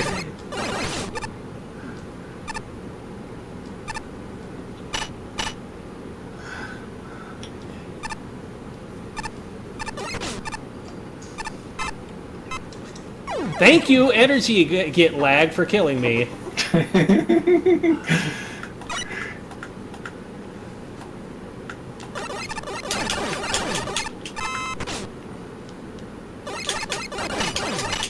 The only thing I know Kikoman is soy sauce, so... Wow! Apparently Whoa! it's also the name of a kind of plum wine. Whoops.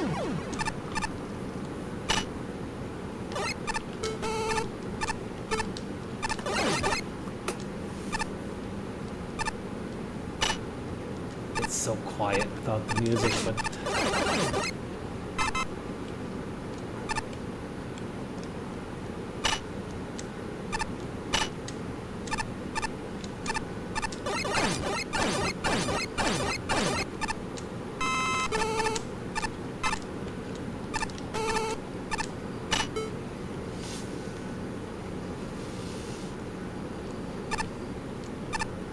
Heights. Okay. Can we... Maybe the music can turn back on now?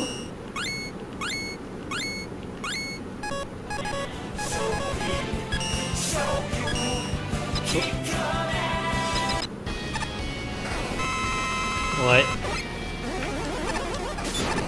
A lot of 2 music.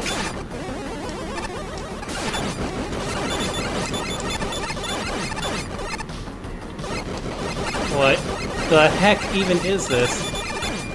It's a bottle of ketchup.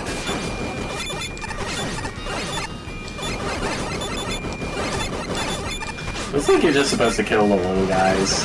Use Tornado Blow! No, every time I hit it, it's just squirting ketchup at me and doing damage. Okay. The little guys are just kind of here to be annoying. This boss is going to take forever here.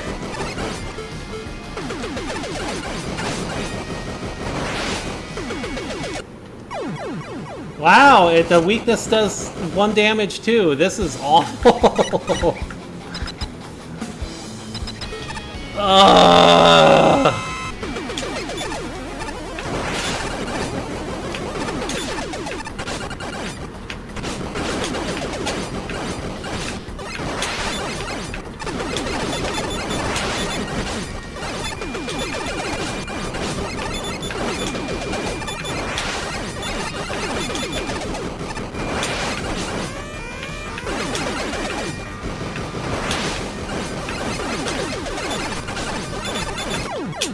Yay! Ugh. That was...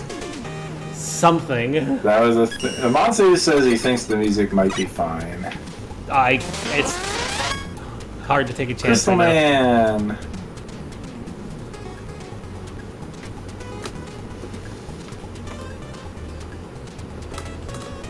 That sure was something. Yeah.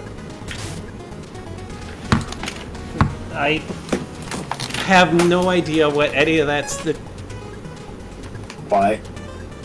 Okay, seriously. Why? This was easily one of the most baffling concepts I've seen in a while, and I had to look it up to make some sense of the whole idea. I see what this is going for, but I'm not sure if it works. Mega Man looks extraordinarily out of the place, and the rock remix, while awesome, distracted me from the level enough that I'm not sure it works as background music. Little starts interesting, riding in on Rush Jet bike just like a soy sauce superhero. It can take some getting used to, but it's an excellent start to the level, or at least it would be if this was a Rush bike level. Unfortunately, the bike is abandoned after the intro, which is a crying shame as there were definitely opportunities for more speed platforming with the Doggo Cycle. To make matters worse, the ASCII layer is a lot less fun than what came before it. Granted, the final room with everything over a pool of water is a fun time, and the smiley block puzzles are entertaining, particularly with blocks. wind. I don't know. However, while the cat tops get entertaining setups, namely the fourth token dealing with them and pendulums at the same time, can be a bit frustrating. Thankfully, that's really only one instance, so the level by itself isn't bad, just less fun than it could have been. But then there's the boss. Oh, good land, the boss. I'm not much of a Heinz guy to begin with. I prefer French's myself. But ye goodness, that was a mess. High pressure, continuous bullet spam that kills you in 6 hits. Barriers every time you shoot it, which creates a lot of waiting. You can't clear the ridiculous spray minions with Tornado Blow because that causes a near undodgeable barrier to form.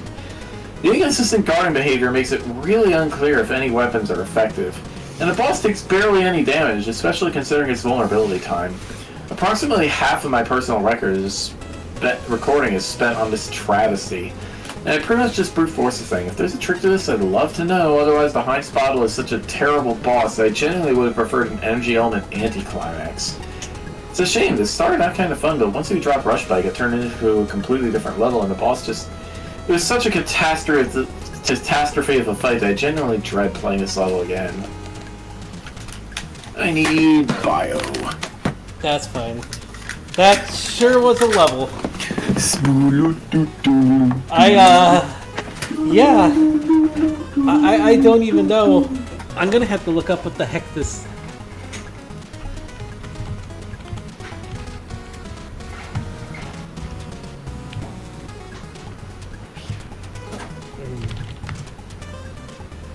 Kikomon. Fight Kikomon.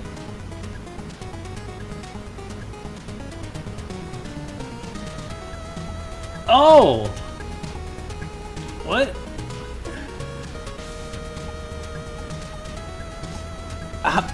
Oh, okay. I never saw this. This happened right, like, from Albino Black Sheep. So yeah, then I guess the music would have been fine. It's not an official thing. It's just something from an Albino Black Sheep Flash game. Or Flash animation. Well then, that sure was something. Sorry.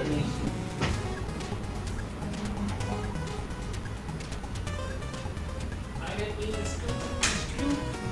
shoot you with your ear. All I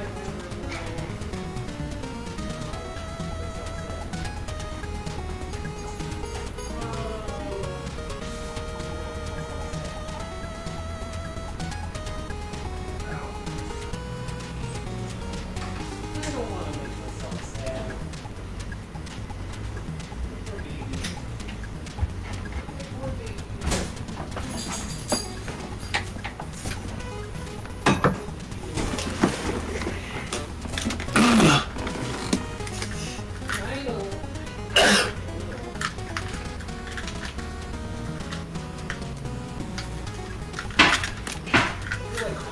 I'm pretty sure there's an underlying joke here that I'm just not getting. Either way, that was uniquely odd. I don't mean that in a bad way, mind you. This is actually a fairly interesting stage with a lot going for it.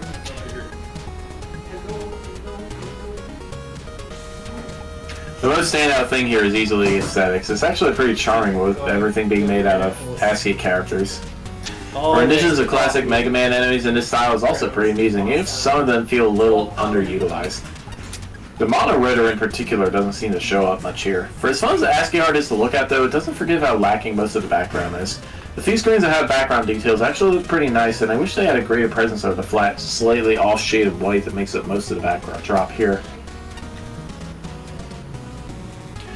Visuals aside, the stage itself actually plays out fairly well. While I wasn't really a fan of the opening rush bike segment, everything after that is a well-constructed series of platforming challenges.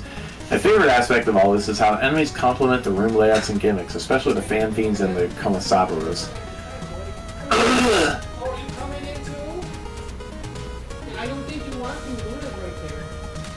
They're set up in a variety of ways that contribute something to the platforming, rather than just being there for the sake of it, which is always a plus in my book. Milo buddy! My only major complaints with this stage come from some of the tokens as well as the end boss. In the case of the former, I found the first 3 tokens to be a lot harder to obtain than the final 2. You can easily lock yourself out of them just by missing some jumps.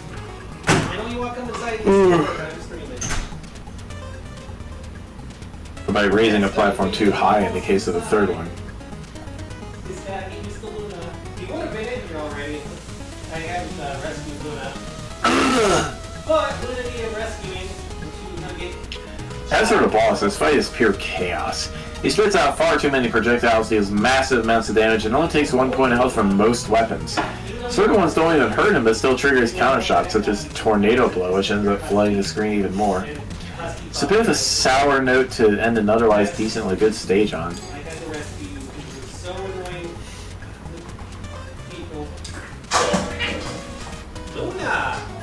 Meow! It's a bit of a sour note to end up an otherwise decently good stage on, but for what it's worth, I still enjoyed most of my time with it.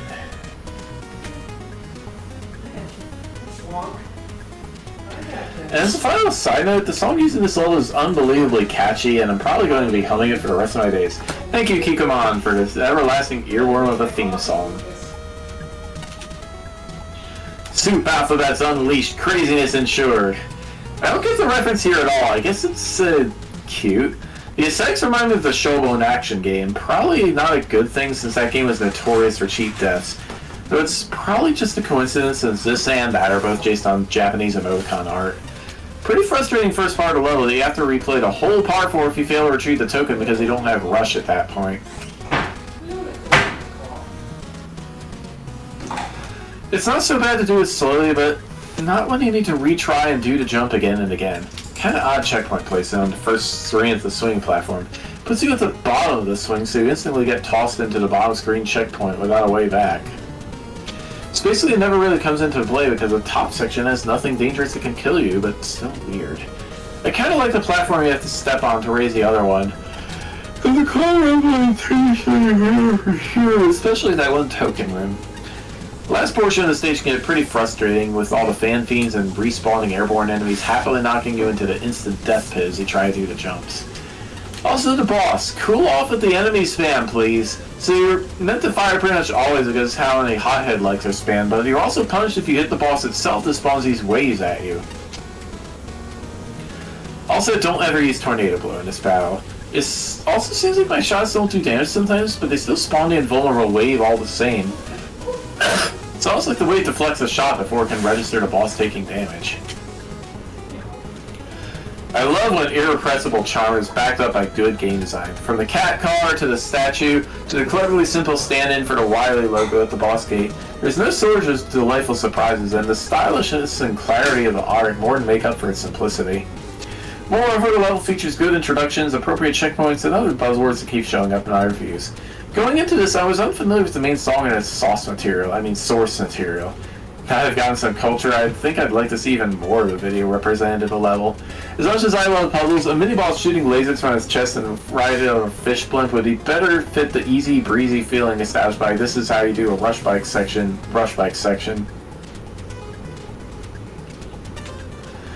This level doesn't feel disjointed as much as unrefined in how it evolves. Split paths overcomplicate the layout. Infinite bike energy abruptly and unceremoniously disappears. Looks promising but goes nowhere, and the block breaking puzzles go somewhere too quickly. More of a learning curve is needed. The final stretch feels underbaked. Being able to reset the vertical platforms without dying or using weapons would be a huge improvement. However, swinging platforms and tops is impressively clever. Honorable mention to the fans as well. My most serious gripes are with the overly long and hectic boss fight. High-pitched whistles ruin the music. The health bar is illegible. Brighter colors, please. Indirect, reflected hits unfairly trigger a counterattack. To its credit, this is about the only place in the contest where launching Water Shield is as fun and damaging as it should be. Criticisms aside, the best parts of this level are fantastic. This is honestly one of the most disappointing levels of the competition because I want to love this. The graphics, music, and theme of the level are wonderful, as is the humor throughout, which is incredibly rare in this competition. The initial rush bike segment is so very stupid and yet really fun. It's hard, but hey, fun hard is still fun. I'll keep the other positives short. Most of the level just kind of works as a fun romp. Doesn't push boundaries, but you have stupid grin throughout, and that charm really carries the stage. And unfortunately also carries the score. I'm glad we're showing individual scores in this game because that aesthetic carries almost a third of this stage's total score. And this stage does have some areas where it swings and misses. As soon as the fan enemies show up, the combination of the enemy types and the swing often feels incredibly janky. And the fact that you have to do precise platforming sections with them, another bot.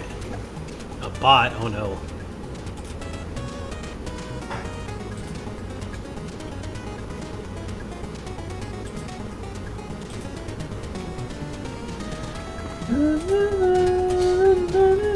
They kind of stopped plaguing me for some reason.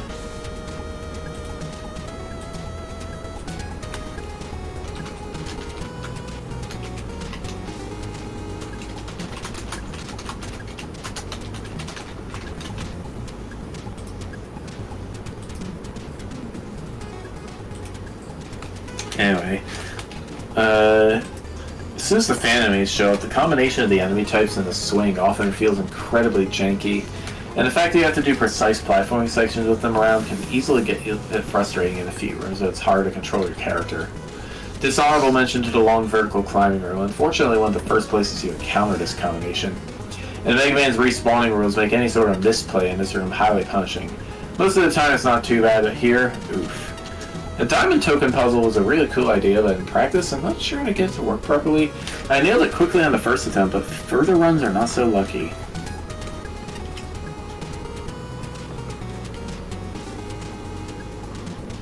The player seems to have very little control over the situation, from the top's direction to the imprecise nature of the swings, the tops respawning, and getting the top off the final swing correctly.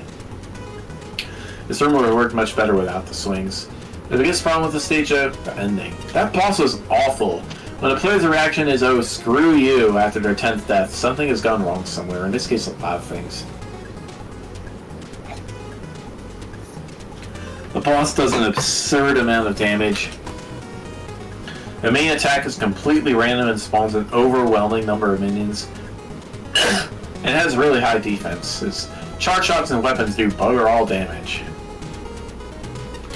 The fact that this boss counterattacks on hits means certain weapons will flood the screen with indestructible projectiles. These tornado blow at your peril. Mega Man's limited movement and vertically challenged shooting abilities make this boss incredibly unpleasant to fight. Paradoxically, it gets easier in its second phase due to the increased speed of the projectiles and minions, actually opening up safe gaps on the screen. There's a sweet spot to projectile speed, which the first phase falls far below. Do you want to know just how much this boss affected our perception? If you're seeing this sentence, then know it got this stage listed among the judge skip vote potentials up until the very last minute. I'm literally adding this the day we're announcing to the development team our votes. Ultimately, broody tank force is a viable strategy in Mega Man bosses, so... Wow. An incredibly sour note to end on, and colors the perception of the rest of the stage. It means this review ends up spending most of its time having to recount the negative aspects, which is unfortunate. There's a lot of potential to the level. It's a shame bungled key segments mean it did not live up to it. 1154. We're not just any old library here. We know that to be a gauntlet, we gotta add pizzazz. That's why the manager of this place installed a bunch of gigantic magical books. Don't you love them? Just see what the next level is, at least. We got... Platform hijinks by Drill Pete. Platiform. Wow. Platiform. Shinryu didn't like this Hey, level. the platform! Video games. They have a bunch of video game strategy guys stocked here for some reason. One of the most commonly let titles is one about a video game featuring a cruise ship. Displays promptly on the cover, how to find Timothy Daddy. Huh, what a weird tagline. What? I can't... Case man. Maybe Brilliant Fast Robot Master. What you may know about me is I'm also an expert speed reader. One time I read through his entire catalog in a matter of days. This place is my next target. Am I reading taking out the information I was waiting for these books? Absolutely not. Evil energy facility. Oh no. Battle Network 5 returns. Ow. Well, I guess that's it for now then. Yeah. Alrighty, well, we'll continue later. Good times. I mean, I don't know what we're doing tomorrow. Hopefully something, but at this rate, it's kind of... Hopefully something, depending on when I get back from music practice and whether or not Anoth is available. I hope so. We're going to be going on over like half a year or more at this rate? Yeah. Alrighty, well, the kitties, of course, leave right at the end of the stream, so I can't do my usual thing. Well, have puppies on the floor. Mishka is plorped halfway in the bed, and Luna is right here amidst her mess. All of those brown things on the floor are stuffing from the bed that she pulls out when Mishka is laying in it, because she does not want Mishka laying in the bed and gets jealous. Isn't that right? No. Even though you Bad have puppy. your own bed. Okay. So, yeah, I mean, it's baby will be back tomorrow. Do something. We'll see. If not, I'll be back Saturday, and you'll be back Thursday and all that. But, alright, everybody, stay well, be well, and we'll see you all next time. I need to get more Mega Mans. Bye-bye. This was the only Funko Pop one I got.